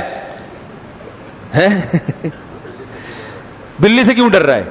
ڈر بھی رہا ہے اندر، لیکن تھوڑا آہستہ جب اپنے باڈی کو دیکھتا ہے، اپنے جو ہے نا اپنے کتے ہونے کا احساس اس کو ہوتا ہے، تو کہتا ہے بھائی تو کیسے ڈر گا، تو تیری بےزتی ہو جائے گی، اور بھوک بھی لگ رہی ہے، قریب بھی آ رہا ہے اور بلی کی دم پھولتی جا رہی ہے، لیکن بلی پیچھے نہیں ہٹ رہی. اب دیکھو یہاں بلی کمزور ہے، کتا طاقتور ہے، مگر فتح کس کی ہو رہی ہے؟ بلی کی. یہاں تک کہ جب کتا بالکل بوٹی کے قریب پہنچ گیا، بلی نے رکھ کے چماٹ لگایا ہے، اس کے ایسے چپیٹ مارا ہے نا اس کے منہ پہ، وہ جو غراتا ہوا بھاگا ہے کتا. میں نے کہا یار کاش اس دور میں یوٹیوب ہوتا نا، میں اس کی ویڈیو بنا کے ضرور ڈالتا، اپنے چینل پہ ڈالتا. لوگ کہتے ہیں یہ دیکھو مفتی صاحب کے بیانات ہو رہے ہیں، یہ کتے بلی کی باتیں. میں کہتا ہوں کتے بلی کی باتیں نہیں، ہمارے بیان میں کتے بلی کی ویڈیو بھی آئے گی، ویڈیو چلا دیتا ہوں. یہ کانفیڈنس بلی میں جو پیدا ہوا ہے، کس نے پیدا کیا؟ کہ میں حق پر ہوں، میرا حق ہے. اور کتے کو جو شکست ہوئی ہے اس کو غصہ ہی نہیں آ رہا، وہ لانا بھی چاہ رہا ہے، غیرت اپنے آپ کو دلا رہا ہے، جھوٹی موٹی کی غیرت، مگر وہ پیدا نہیں ہو رہی. کیوں نہیں ہو رہی بھائی؟ اس لیے نہیں ہو رہی، اس کو پتا ہے کہ میں غلطی پر ہوں. تو انسان میں تو یہ احساس کتے بلی سے کئی گنا زیادہ ہے، کیونکہ اللہ کا شکر ہے انسان کتے نہیں ہے، انسان تو انسان ہے. تو وہ چاہے وہ کیسے ہی کتے پنے پہ آ جائے نا، اس کو یہ احساس رہتا ہے کہ یہ انسانوں والا کام نہیں ہے. اس کا ضمیر اس کو ملامت کرتا ہے، اندر سے ٹارچر کرتا ہے اس کو. جو لوگ بھی گناہوں والی زندگی گزارتے ہیں ان کی طبیعت میں اطمینان نہیں ہوتا، وہ ٹینشن برداشت ہی نہیں کر پاتے. اور آپ جب حق پر ہوتے ہو تو پھر آپ کو تسلی ملتی ہے اللہ کی طرف سے، آپ کا ضمیر بھی آپ کو تسلیاں دیتا ہے. یہ چیز اتنی بڑی نعمت ہے، اتنی بڑی نعمت ہے کہ اگر لوگوں کو اس نعمت کا اندازہ ہو جائے تو کروڑ یہ نعمتیں بازار میں بکنا شروع ہو جائے نا، اربوں روپے بھی اس کی قیمت کم ہے. یہی تو سب کچھ ہے انسان کے لیے. تو یہ اللہ کی بڑی نعمت ہے. اس لیے میرے بھائی جتنے گناہ ہیں نا اپنی زندگی سے آہستہ آہستہ نکال دیں. اور اللہ کا دین اس میں نرمی ہے مگر لچک نہیں ہے. یہ بڑی مسٹیک ہوتی ہے لوگوں سے، لچک کو نرمی سمجھ لیتے ہیں اور نرمی کو لچک. مثلا نرمی بہت ہے، آپ فرض نماز کھڑے ہو کر نہیں پڑھ سکتے، اسلام نے کہا بیٹھ کے پڑھ لو. کیا خیال ہے؟ وضو کا پانی نہیں ہے، تیمم کر لو. وضو نقصان پہنچائے گا، غسل سے مر جائیں گے، سردی ہے، تیمم کر لو. یہ لچک ہے کیونکہ اللہ غفور رحیم ہے. لوگ اس کا مطلب سمجھتے ہیں کہ بھائی اس کا مطلب ہے اللہ تعالیٰ بہت رعایت دے رہا ہے، لہذا بیماری میں اگر چھوڑ دی جائے تو اللہ کیا ہے؟ غفور. نہ چھوڑنے کی بات نہیں ہے بھائی. کیا آپ کہیں کہ چلو اللہ غفور، سفر ہے ایکچولی ابھی تھکاوٹ ہے تو اگلے ٹائم پہ پڑھ لیں گے؟ نہ بھائی، اس کی اجازت نہیں ہے. جتنی آسانی اللہ نے دینی تھی دے دی، اب اس میں لچک نہیں رکھی ہے، فلیکسیبلٹی نہیں ہے اس میں. اب یہ آپ کو کرنا پڑے گا، کچھ بھی ہو جائے، زمین آسمان ادھر سے ادھر ہو جائے، میدان جہاد میں گھوڑے کی پشت پہ ہو، توپیں چل رہی ہیں، جان کا خطرہ ہے، نماز آپ کو، تبھی تو قرآن نے میدان جنگ میں بھی نماز کا طریقہ بیان کیا. اجازت نہیں ہے آپ کو چھوڑنے کی. روزے میں اللہ نے حکم دے دیا، بیماری میں بھی چھوڑ سکتے ہو، سفر میں بھی، یہ اللہ کی طرف سے آسانی. لیکن لچک نہیں ہے کہ اب آپ اپنی طرف سے اس میں کچھ کر لیں کہ یار چینجنگ، اصل میں ایکچولی آج گرمی بہت ہے، کل میرا پیپر بھی ہے، ایگزام بھی ہے، تو اب میں روزہ سردیوں میں رکھ لوں گا. نہ بھائی، دو آسانی اللہ نے پیدا کر دی، تیسری پیدا کرنے کی آپ کو اجازت نہیں ہے. گرمیوں میں روزہ ہو, ریگستان میں ہو, آپ مزدور ہیں, آپ کے لیے روزہ رکھنا ناممکن بھی کیوں نہ ہو, آپ کو روزہ رکھنا پڑے گا. جب آپ کو جان کا خطرہ ہو تو روزہ توڑ دیں, چھوڑنے کی اجازت نہیں ہے. اس لیے رمضان کا روزہ صرف بیمار چھوڑ سکتا ہے اور مسافر. تمام فقہا کا اتفاق ہے کہ رمضان کا روزہ گرمی میں کنواں کھودنے والا مزدور نہیں چھوڑ سکتا. آج ہم نے اپنی طرف سے جو ہے نا بہت ساری چیزوں میں لوگوں کو کیا دینا شروع کر دی ہے, مذہب کا بیڑا غرق کر دیا ہے. جاب مل رہی ہے, باس کی طرف سے نماز کی اجازت نہیں ہے, جاب جائز نہیں آپ کے لیے. نماز جہاں جہاں چھوڑنا جائز تھا وہ اللہ نے بتا دیا, اور یہ بتا دیا کہ جائز کہیں بھی نہیں ہے نماز کے اوپر, یہ بتا دیا. آپ کہہ سکتے ہیں کہاں کا چھوڑنا جائز ہے, ہمیں بتاؤ. اللہ نے بتا دیا کہیں بھی چھوڑنا جائز نہیں ہے, پڑھنی پڑے گی, سوائے اس کے یا تو بے ہوش ہو جاؤ, ہوش ہی نہ ہو, ایسی کنڈیشن ہو تو ایک الگ بات ہے. تو آج پردہ کرنا پڑے گا عورت کو. ہاں جہاں اللہ نے گنجائش دے دی بھائی علاج کی غرض سے یا کہیں نکاح کرنا ہے اس کی غرض سے کسی کو دیکھنا ہے تو وہ الگ بات ہے, اس صورت میں گنجائش ہے دیکھنے کی. یا اور جو شریعت کے جہاں گنجائش دی وہاں تو ہے. آپ کہیں کہ نہیں جی ایکچولی مجھے جاب کرنی ہے تو میں پردہ نہیں کر سکتی, مجھے گرمی بہت لگتی ہے, ایکچولی پسینہ بہت آتا ہے تو میں موٹے کپڑے نہیں پہن سکتی, آپ کو اس کی اجازت بولو نا بھائی نہیں ہے. اسی طرح یاد رکھو حقوق العباد میں بھی اپنی لاجکیں پیش کر کے لوگوں کا حق نہ مارا کرو. کسی کے گھر جانا ہوا, میرا ایک بڑی عمر کی خاتون ہے بیچاری, ان کے گھر میں گیا تو بیوہ ہیں وہ, تو انہوں نے میری دعوت کی. وہ ماشاءاللہ بڑا گھر, پتہ چلا جی وہ ان کے بھائی نے اب ان کو گھر سے نکال دیا, بیوہ بہن کو. کیوں نکالا؟ کہ بھئی یہ گھر ہم رینٹ پہ دے رہے ہیں. تو میں نے ان سے ویسے ہی باتوں میں پوچھ لیا, میں نے کہا یہ گھر کا مالک کون ہے؟ انہوں نے کہا میرا بھی اس میں حصہ ہے 20% یا 25%. میں نے کہا پھر یہ تو آپ کو نہیں نکال سکتے, لیکن نکال رہے ہیں. کہہ رہے ہیں ہم نے آپ پر خرچ اتنا کیا, ہمیشہ آپ کا خیال کیا ہے, ایکچولی ہم ہی تو آپ کا, اب آپ رہیں کرائے پر رہیں, ہم اس کو کرائے پر. میں نے کہا اگر کرائے پر دیتے ہیں تو اس کرائے کا 20% آپ کو دیں, اس کے لیے بھی تیار نہیں ہے. اور دلائل کے ایکچولی اصل میں وہ ہم ہی تو ہیں. جیسے آج کل جو بھائی بہن کی وراثت کھاتا ہے نا اس کے بعد دلائل بہت ہوتے ہیں. او بھائی جو وراثت کا حکم ہے وہ بیٹی کو جتنا چاہے جہیز دیا ہو آپ نے, باپ کے مرنے کے بعد اس کا وراثت میں حصہ کم نہیں ہوگا, کیونکہ وراثت کے احکام میں اللہ نے لچک نہیں رکھی, وہ دینے پڑیں گے اس کو. لوگ دلائل پہ آ جاتے ہیں, یار اس کو ضرورت نہیں ہے. اور بھائی جان آپ وہ کروڑ پتی کیوں نہ ہو اور آپ قحط سے مر رہے ہوں, پھر بھی اس کا وراثت میں حصہ نکلے گا. دیکھو اسلام میں ایک بھائی ہے جو ارب پتی ہے اور ایک کے پاس گٹکے کے پیسے بھی نہیں ہیں, وراثت میں دونوں کا حصہ برابر ہے. جو غریب ہے وہ یہ کہہ کے زیادہ پیسے نہیں لے سکتا کہ تمہیں کیا ضرورت ہے لہذا یہ پلاٹ بھی میرا ہو گیا. او بھائی نہیں لے سکتے آپ کو دینا پڑے گا.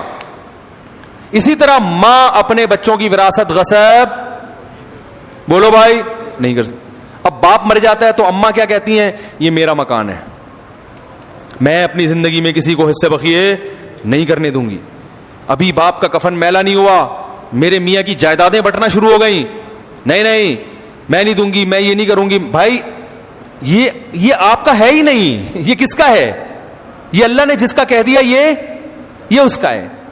اس میں بیٹے کا اتنا ہے, بیٹی کا اتنا.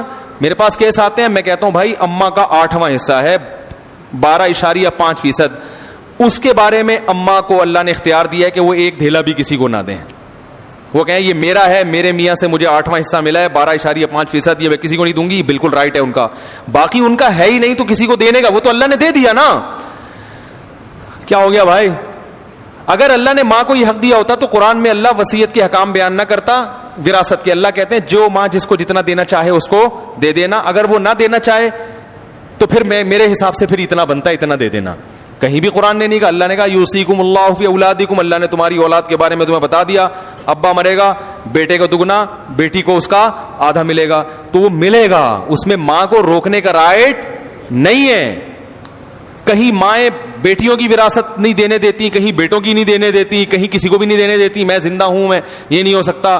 تو بھائی جب آپ کا انتقال ہوگا, اللہ نہ کرے آپ کو اللہ زندگی دے, تو پتہ نہیں اس وقت کتنی تبدیلیاں ہو چکی ہوں. بعض دفعہ آپ کا انتقال 30 سال کے بعد ہو رہا ہے, بچوں کو ضرورت اب ہے, وہ 30 سال کے بعد بچے کہیں گے ابا اب اماں اب ہمارے انتقال کا ٹائم آ چکا ہے, اب ہم نے اس وراثت کا کرنا کیا ہے.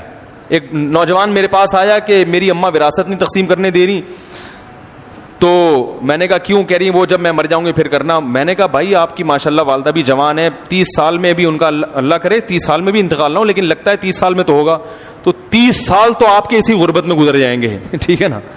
تو یہ ظلم ہے جو ماں کر رہی ہے بیٹوں کے اوپر. تو یہ وہ احکام ہیں جس میں شریعت نے لچک نہیں رکھی.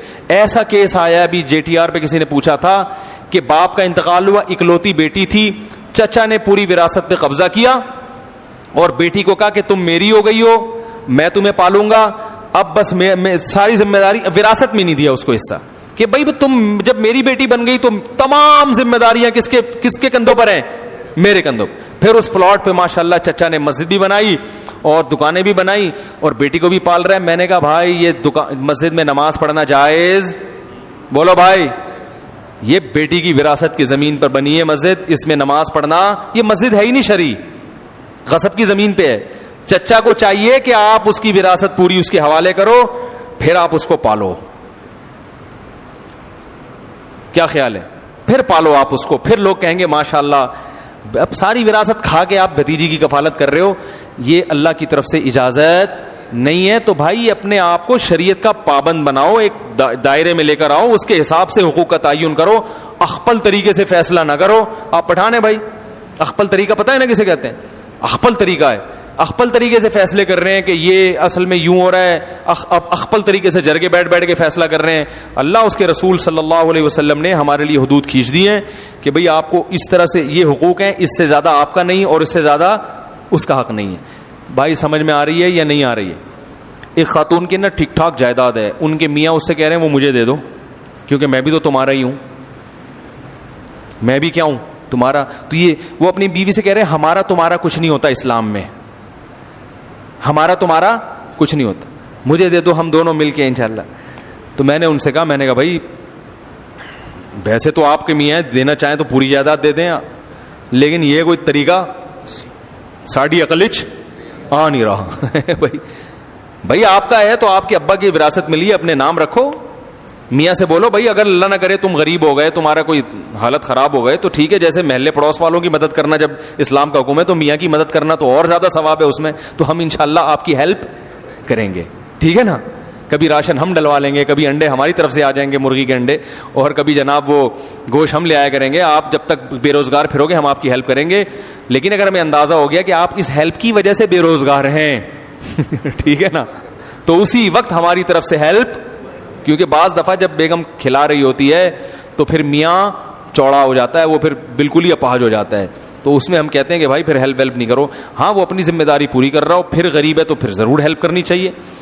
تو باؤنڈری اللہ نے کھینچ دی ہے بھائی, اس سے آگے نکلنے کی کوشش. ہم لوگ پورے اسلام کو فالو کرنا چاہتے ہی نہیں ہیں, ہمارے ساتھ بڑی ٹینشن ہی ہے, آدھی چیزیں چل رہی ہیں. دیکھو خدا کی قسم, جب آپ دوسرے کا حق دو نا تو پھر اپنا حق لینے میں بھی مزہ آتا ہے. میں تو لوگوں کو بولتا ہوں کہ وراثت لیا کرو, معاف نہیں کیا کرو. لوگ کہتے ہیں یار آپ کیسی باتیں سکھا رہے ہو. خاص طور پہ خواتین کو میں کبھی ترغیب نہیں دیتا کہ معاف کریں. میں کہتا ہوں یہ ہٹ حرام, پہلے ہی بہنوں کی وراثت آج کل نہیں دی جا رہی ہے. ان کو میں ترغیب دیتا ہوں کہ بھائی کو بولو کہ محبت سے دے دو, ورنہ تھانے جا کے FIR کٹواؤں گی میں. تو پھر لوگ کہتے ہیں یہ تو آپ بہن بھائیوں کو لڑوا رہے ہیں. میں کہہ رہا ہوں لڑوا وہ رہا ہے جو حق نہیں دے رہا. بھائی قطع رحمی کا گناہ اس کو ہوگا جو حق دبا کے بیٹھا ہوا ہے نا, اس کو تھوڑی گناہ ہوگا جو حق مانگ رہا ہے. قطع رحمی جرم ہے, مگر جو اس جرم کا سبب بنے گا وہ گناہگار ہوگا نا. ارے بھائی آپ کی مثال دے رہا ہوں, آپ نے لیے نہیں 1 لاکھ روپے لے لیے. اب میں آپ سے جا کے محبت سے کہہ رہا ہوں میرے 1 لاکھ روپے دے دو, آپ کو نہیں دے رہا. میں کہہ رہا ہوں ایسے کی تیسے میں آپ کے گریبان پکڑ رہا ہوں. لوگ کہہ رہے ہیں مسلمان پہ ہاتھ اٹھانا ناجائز ہے, تو ایسے موقع پہ تھوڑی کہا جائے گا. میں کہوں گا بھائی ناجائز ہے, مگر اس ناجائز کام کا سبب کون بن رہا ہے؟ یہ بندہ پیسے کھا کے بیٹھا ہوا ہے, تو اس کو گناہ ملے گا. لوگ دونوں کو ملامت کر رہے ہوتے ہیں. تو قطع رحمی حرام ہے, مگر جو قطع رحمی کا سبب بنتا ہے وہ اس کو گناہ ملے گا. جو سبب نہیں بن رہا وہ تو اپنا حق لے رہا ہے نا, اس کو تھوڑی گناہ ملے گا. تو جب بھی بہن بھائی سے وراثت مانگتی ہے، بھائی یہ تانا دیتے ہیں کہ بہن بھائیوں کے رشتے کو کیا دڑاڑیں قائم کی جا رہی ہیں پلاٹوں کے چکر میں. دیکھو تم میری بہن ہو، یہ مال ایسی چیز نہیں ہے جس سے ہم اپنا رشتہ خراب کریں، یعنی نہیں مانگو مجھ سے. ٹھیک ہے نا؟ تو بھائی مال ایسی چیز نہیں ہے جس سے ہم رشتے خراب کریں، لہذا وہ مال اس کے حوالے کر دینا چاہیے. یہ ہے اصل مطلب.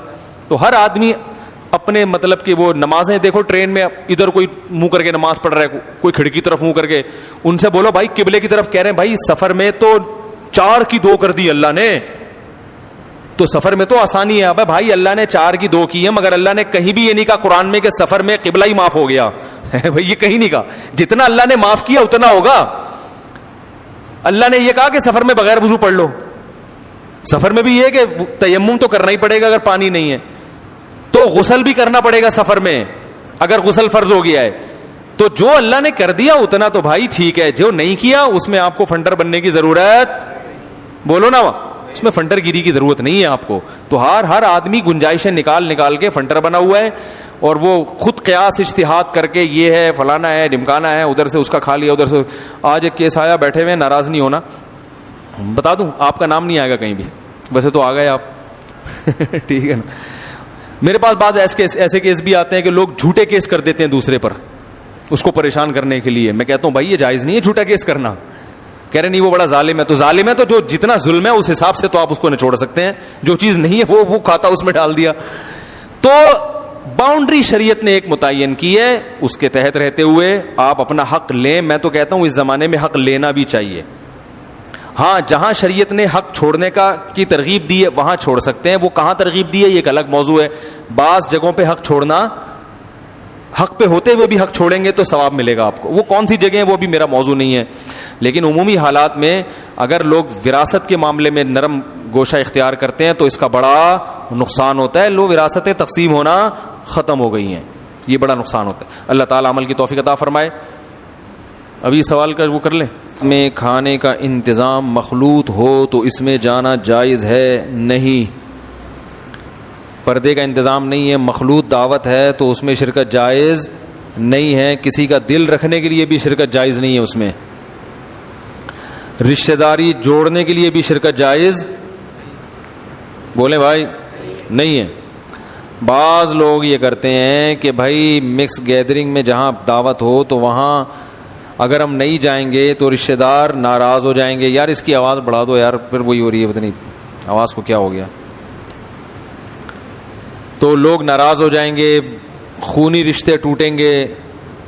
تو یہ خونی رشتے توڑنے کا گناہ اسے ہوگا جس نے مکس گیدرنگ کا انتظام کر کے آپ کو آنے سے روک دیا ہے، اس کو گناہ ملے گا.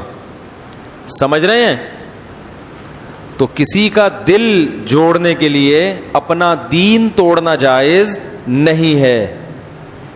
سب سے پہلے اللہ اور اس کے رسول کے احکام ہیں، اس کے بعد ابا اماں، بچے، بیوی، بھائی بہن، یہ سب اس کے بعد ہیں.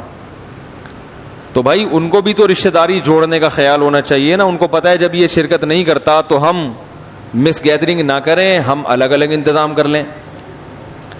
لوگ آ کے کہتے ہیں کہ بھائی ہم نے تو بہت کوشش کر لی مگر وہ سیپریٹ انتظام کرنے کے لیے تیار نہیں ہے، اور بہت میں نے دھمکیاں بھی دے دی، میں نے یہ بھی کہہ دیا کہ میں نہیں آؤں گا، مگر وہ انتظام نہیں کر رہے.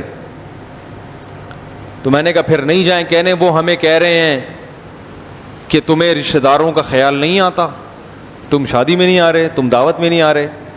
تو آپ ان کو بولے، میں نے کہا کہ آپ ان سے کہیں کہ تم گناہ پہ اتنے ڈھیٹ ہو کہ تمہارا سگا بھائی شادی میں نہیں آ رہا، لیکن تم اس کو منانے کے لیے بھی گناہ چھوڑنے کے لیے تیار نہیں ہو. تم اتنا ڈھیٹ پنا دکھا رہے ہو کہ تمہارے رشتے ٹوٹ رہے ہیں مگر تم پھر بھی اللہ کی بغاوت کر رہے ہو. تو غلط بات پہ جب تم اتنے ڈھیٹ ہو تو میں صحیح بات پہ اس سے زیادہ ہمت دکھاؤں گا. ہٹو بچوں، ہو گیا کہ نہیں ہو گیا؟ میں صحیح بات پہ اس سے زیادہ ہمت دکھاؤں گا. میں نہیں آؤں گا ایسی کی تیسی، جو مرضی کرنا ہے کرو. بے دین آدمی اپنی بے دینی پہ بڑی استقامت دکھاتا ہے. ڈھیلا پن کہاں سے آتا ہے؟ جو دیندار ہے. وہ ایکچولی اگر میں نہیں گیا تو میں وہ میرے بھائی کیا بولے گا, لوگ بولیں گے فنڈامنٹلسٹ ہے, بنیاد پرست ہے, لوگ کیا بولیں گے لوگ. تو بھائی اتنا براڈ مائنڈڈ بننے کی ضرورت نہیں ہے کہ گناہوں میں بھی حدیث میں کیا آتا ہے, پچھلی امتوں میں جب کوئی گناہ ہوتا تھا تو بنی اسرائیل کے علماء روکتے تھے, لیکن پھر اس گناہ میں ان کے ساتھ شرکت بھی کر لیتے تھے. آہستہ آہستہ اللہ نے روکنے والوں کو دلوں کو بھی ایسا کر دیا جیسے گناہ گاروں کا ہوتا ہے, اور سب پر پھر داؤد علیہ السلام کی زبان سے اللہ نے لعنت کی. تو آپ جوڑ پیدا کرنے کے لیے یاد رکھو خاموشی اختیار کرنا جائز ہے. مثلا ہر جگہ فنٹر گیری بھی ٹھیک نہیں, آپ جا کے تبلیغ شروع کر دیں, یہ کیا ہو رہا ہے, یہ مکس گیدرنگ کیوں ہو رہی ہے, غلط ہو رہا ہے, حرام ہے اسلام میں, یہ سب غلط ہے. تو ہر جگہ تبلیغ بولو نا نہیں کی جاتی. وہ پھر خام خواہ میں دین کا مذاق اڑائیں گے, بولیں گے چلو مولوی نکلو یہاں سے. تو آپ کو کیا ضرورت ہے جا کے بلا وجہ ان کو, ہر جگہ کا ایک موقع ہوتا ہے. تبھی مجھے لوگ جب شادی بیاہ میں بیان کے لیے بلاتے ہیں میں نہیں جاتا. میں کہتا ہوں لوگ وہاں کھانا کھانے آئے ہیں, مولانا کی تقریر سننے نہیں آئے. یہ موقع نہیں ہے بیان کا. ہر آدمی گول میز پہ بیٹھا ہوا ہوتا ہے, کسی کا منہ ادھر ہے, کسی کا منہ ادھر ہے, ہم ادھر بیٹھ کے بیان کر رہے ہیں, وہ ادھر منہ کر کے سن رہے ہیں وہ بیان. یہ کوئی بیان کا ماحول ہی نہیں بنتا نا. تو یہ موقع نہیں ہے. ایک دفعہ ایک صاحب کو بلایا ولیمے کی دعوت پہ, رو رو کے دعا کروائی انہوں نے. میں نے کہا یہ ولیمے کا موقع خوشی کا موقع ہے, رو رو کے دعا کرنے کا موقع نہیں ہے. سب دولہا کو دیکھ رہے تھے کتنا رو رہا ہے. تو ہر جگہ نا ہر چیز نہیں جچتی ہے. اب ولیمے کا موقع ہے, مبارکباد ہے, خوشی ہے, بھائی آپ ہو ہا ہا ہا رونے کی ایک محفل لگی ہوئی ہے. بھائی یہ کیا ہے, شادی ہو رہی ہے, کیا ہو رہا ہے, یہ جنازہ ہو رہا ہے کسی کا. تو ٹھیک ہے, جو رو کے دعا کروا رہے تھے ان میں تو اخلاص تھا, وہ تو بیچارے اپنے لحاظ سے ٹھیک کر رہے تھے. وہ تو یعنی ان کا تو میں اپریشیٹ اس لیے کروں گا کہ اس موقع پر بھی وہ اللہ کو نہیں بھولے. ان میں اتنا غم تھا, اتنا اللہ کا درد تھا کہ رو رہے تھے. لیکن میری رائے یہ ہے کہ یہ رونے دھونے کا موقع نہیں ہے, یہ خوشی کا موقع ہے. آپ مٹھائی کا ڈبہ لے کے جائیں, دولہا کا منہ میٹھا کرائیں, کچھ واض و نصیحت تھوڑی بہت ہلکی پھلکی ہو جائے تو بھی کوئی حرج نہیں ہے. بھائی بیٹھ گئے تھوڑا سا, بھائی دیکھو ماشاءاللہ شادی ہوئی ہے, سنت کے مطابق ہوئی ہے, آپ لوگ بھی شادی کریں تو سنت کے مطابق کریں. اتنی ہلکی پھلکی تو ٹھیک ہے, چلتا ہے یہ تو. لیکن باقاعدہ تفصیلی بیان وہاں پہ وہ لوگ سننے نہیں آئے ہوتے, منہ ادھر ادھر ہوتے ہیں, بہت مشکل ہو جاتی ہے. میں کہتا ہوں بھائی ان کو بولو کہ یار ادھر آ جائے, بیان الفلاحیہ مسجد میں ہوگا وہاں کے سنیں. یا کوئی اور عقیقے میں بھی سمجھ میں آتا ہے بیان, عقیقے کی محفل میں بھی سمجھ میں آتا ہے. بچے کا قرآن ختم ہوا ہے, اس میں سمجھ میں آتا ہے کہ بیان ہونا چاہیے. لیکن بارات میں بیان ساڑی اقلچ نہیں آتا. وہ پھر ہاں نکاح جب ہو رہا ہو نا, نکاح کی محفل ہو مسجد میں نکاح, اس میں بھی بیان ہو سکتا ہے. اور اگر بارات میں بیان کرنا ہی ہو, اول تو بارات ہی نہیں ہے شریعت میں تو ولیمہ ہے, بارات تھوڑی ہے. تو ولیمے میں بیان کرنا بھی ہے تو پھر لوگوں کو یہ کہا جائے کہ بیان کے لیے ہم آپ کو بلا رہے ہیں, اور اس میں ضمناً ولیمہ بھی ہو جائے گا, تاکہ لوگ پہلے سے یہ دماغ میں رکھ کر آئیں کہ ہم بیان سننے جا رہے ہیں. لوگ دماغ میں یہ رکھ کر آ رہے ہیں کہ خوشی منانے جا رہے ہیں, کھانے پینے جا رہے ہیں, خوشبو لگا کے پرفیوم لگا کے تیار ہو کے بالکل فٹ فاٹ ہو کے غل غپاڑے کرتے ہوئے جا رہے ہوتے ہیں. وہاں مولوی کو دیکھ کے گھبرانے لگتے ہیں, یار یہ یہاں کہاں پہنچ گئے, پتہ نہیں یہ کیا شروع کر دے گا یہاں پہ. تو وہ بات کو پھینکنے والی بات ہو جاتی ہے, سمجھ رہے ہیں نا. تو ہر جگہ تبلیغ نہیں ہے, آپ جا کے ہر ایک کو ہر وقت سمجھانا شروع کر دیں. مس گیدرنگ ہو رہی ہے تو آپ وہاں گھس کے تقریر شروع کر دیں, تو یہ تو مناسب نہیں ہے, مصلحت کے خلاف ہے.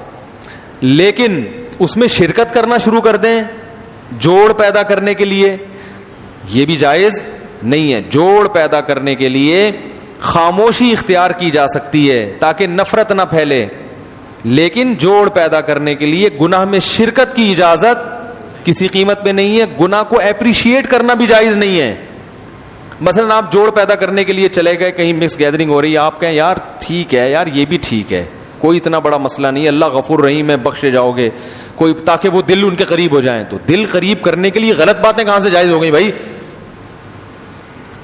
غلط بیانی سے کام لینا کہاں سے جائز ہوگی؟ اللہ نے کب کہا ہے کہ میں معاف کر دوں؟ خاموشی اختیار کر لو, لیکن غلط بات میں کسی کو اپریشیٹ مت کرو, اس کی شریعت میں اجازت نہیں ہے. یہ حدود ہیں شریعت کی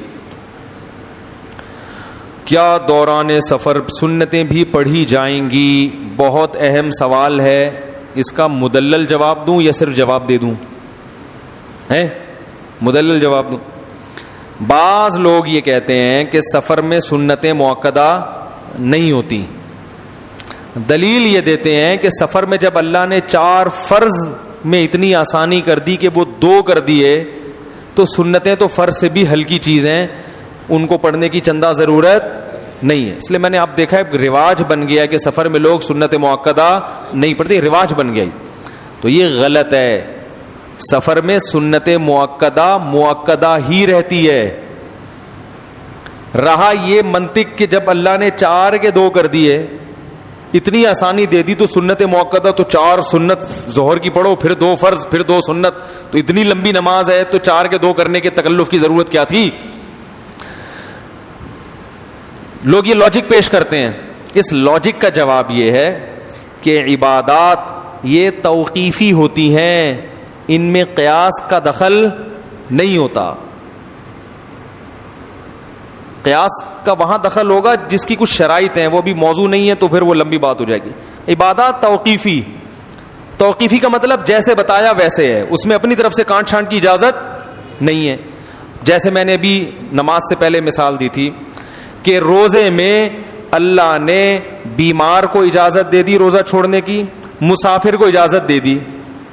اب آپ اس پہ مزدور کو قیاس نہیں کر سکتے کہ بیماری میں اتنی تکلیف نہیں ہوتی روزہ رکھنے میں جتنا ایک گڑھا کھودنے والے کو تو روزے میں اور تکلیف ہوتی ہے, لہذا اس کے لیے روزہ چھوڑنا تو بطریق اولا جائز. او بھائی, یہ آپ کو خود سے فنڈر بننے کی ضرورت نہیں ہے. بیماری میں اللہ نے اجازت دی ہے, چھوٹی بیماری ہو بڑی بیماری ہو. سفر میں اللہ نے اجازت دی ہے, چاہے سفر میں ٹینشن ہو یا نہ ہو. باقی پیاس کی ٹینشن کو اللہ نے ٹینشن نہیں مانا. مزدور جب گڑھا کھودے گا تو اس کو پیاس لگے گی نا, بہت زیادہ لگے گی. عام لوگوں کو کم لگتی ہے اور اس کو زیادہ لگے گی. تو شریعت نے اس پر مدار نہیں رکھا کہ جس کو زیادہ پیاس لگنے کا خطرہ وہ روزہ چھوڑ سکتا ہے, جس کو کم پیاس لگے وہ روزہ نہیں. یہ نہیں ہے. پھر تو بہت سے لوگ کہیں گے کہ یار میں روزہ نہیں بھی رکھتا تو بھی مجھے بہت پیاس لگتی ہے, میں مزدوری نہیں بھی کرتا تو بھی مجھے بہت پیاس. پیاس, بھوک اور پیاس تو روزہ ہے ہی بھوک اور پیاس کے لیے.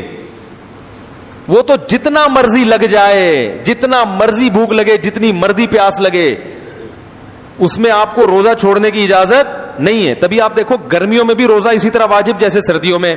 حالانکہ سردیوں میں پیاس نہیں لگتی, گرمیوں میں زیادہ. اور جس دن بہت زیادہ گرمی ہو بہت زیادہ پیاس. جو اے سی میں بیٹھا ہوا ہے اس کو کم پیاس, جو دھوپ میں گھوم رہا ہے اس کو زیادہ پیاس. تو کہیں بھی آج تک کسی فقیہ نے نہیں لکھا کہ جو دھوپ میں سفر کر رہا ہے اس کے لیے روزہ چھوڑنا جائز ہے, اے سی والوں کے لیے وہ روزہ رکھنا واجب ہے. تو یہ کوئی ایسی چیز بن جائے گی جو آپ کا اپنا دین بن جائے گا.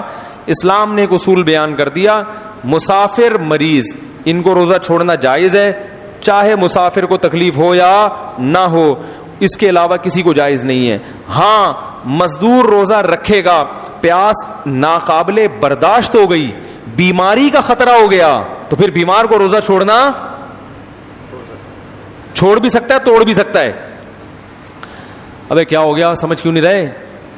مزدور نے روزہ رکھا اور حالت اتنی خراب ہو گئی کہ اگر وہ پانی نہیں پیے گا تو ڈی ہائیڈریشن ہو جاتا ہے نا, وہ کیا کہتے ہیں اس, ایسی بیماری ہو گئی کہ اب اس کے خطرہ ہے کہ بیمار نہ ہو جائے, ایسی حالت ہو گئی کہ خطرہ ہے کہ بے ہوش نہ ہو جائے, بی پی بہت زیادہ لو ہو گیا اس کا. خطرہ جہاں بیماری کا آئے گا تو اب ہم پیاس کی وجہ سے نہیں, اس بیماری کی وجہ سے کہیں گے کہ آپ روزہ توڑ دو. یا مرنے کا خطرہ ہو گیا تو جان بچانا پہلے ضروری ہے. سمجھ رہے ہو؟ اس کو کسی شرعی اصول کے تحت لایا جائے گا.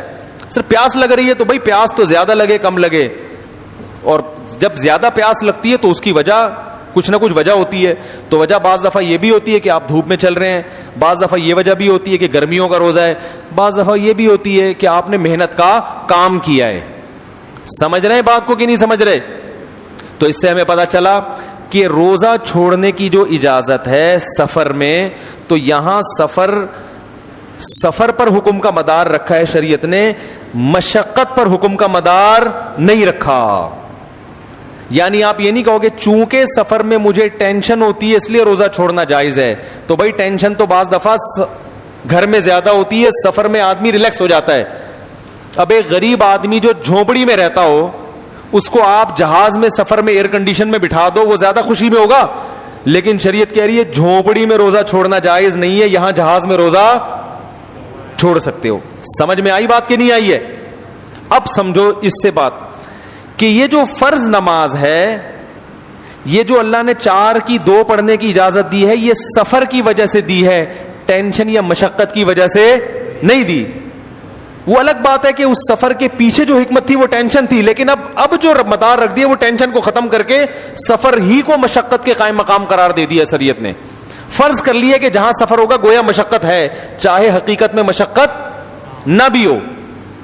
اب سفر کتنا ہی پرسکون ہو, ایک آدمی ایک جھونپڑی میں رہتا ہے, پنکھا نہیں ہے, مچھر ہے, ندی نالے کے قریب اس کا گھر ہے, اور بڑی ٹینشن میں, اور بہت جلدی کہیں اس کو جانا بھی ہے, بیگم بیمار ہے, اسے فوراً ہسپتال لے کے پہنچنا ہے, اور نماز قضا ہونے والی ہے, تو وہ 4 کی 2 بولو بھائی نہیں پڑھ سکتے, اس کو 4 ہی پڑھنی پڑیں گی. اگر جان کا خطرہ ہے تو پوری 4 چھوڑ دے, ہسپتال چلا جائے.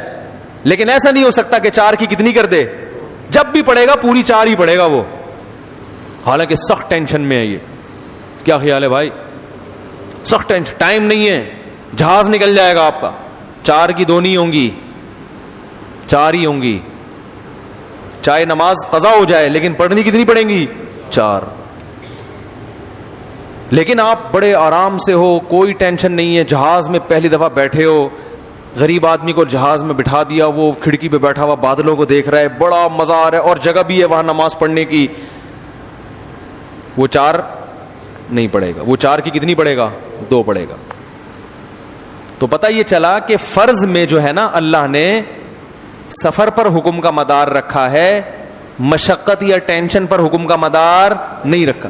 جبکہ سنت مؤکدہ کے بارے میں ایسی کوئی نص اور قرآن کی حدیث ہمارے پاس موجود نہیں ہے.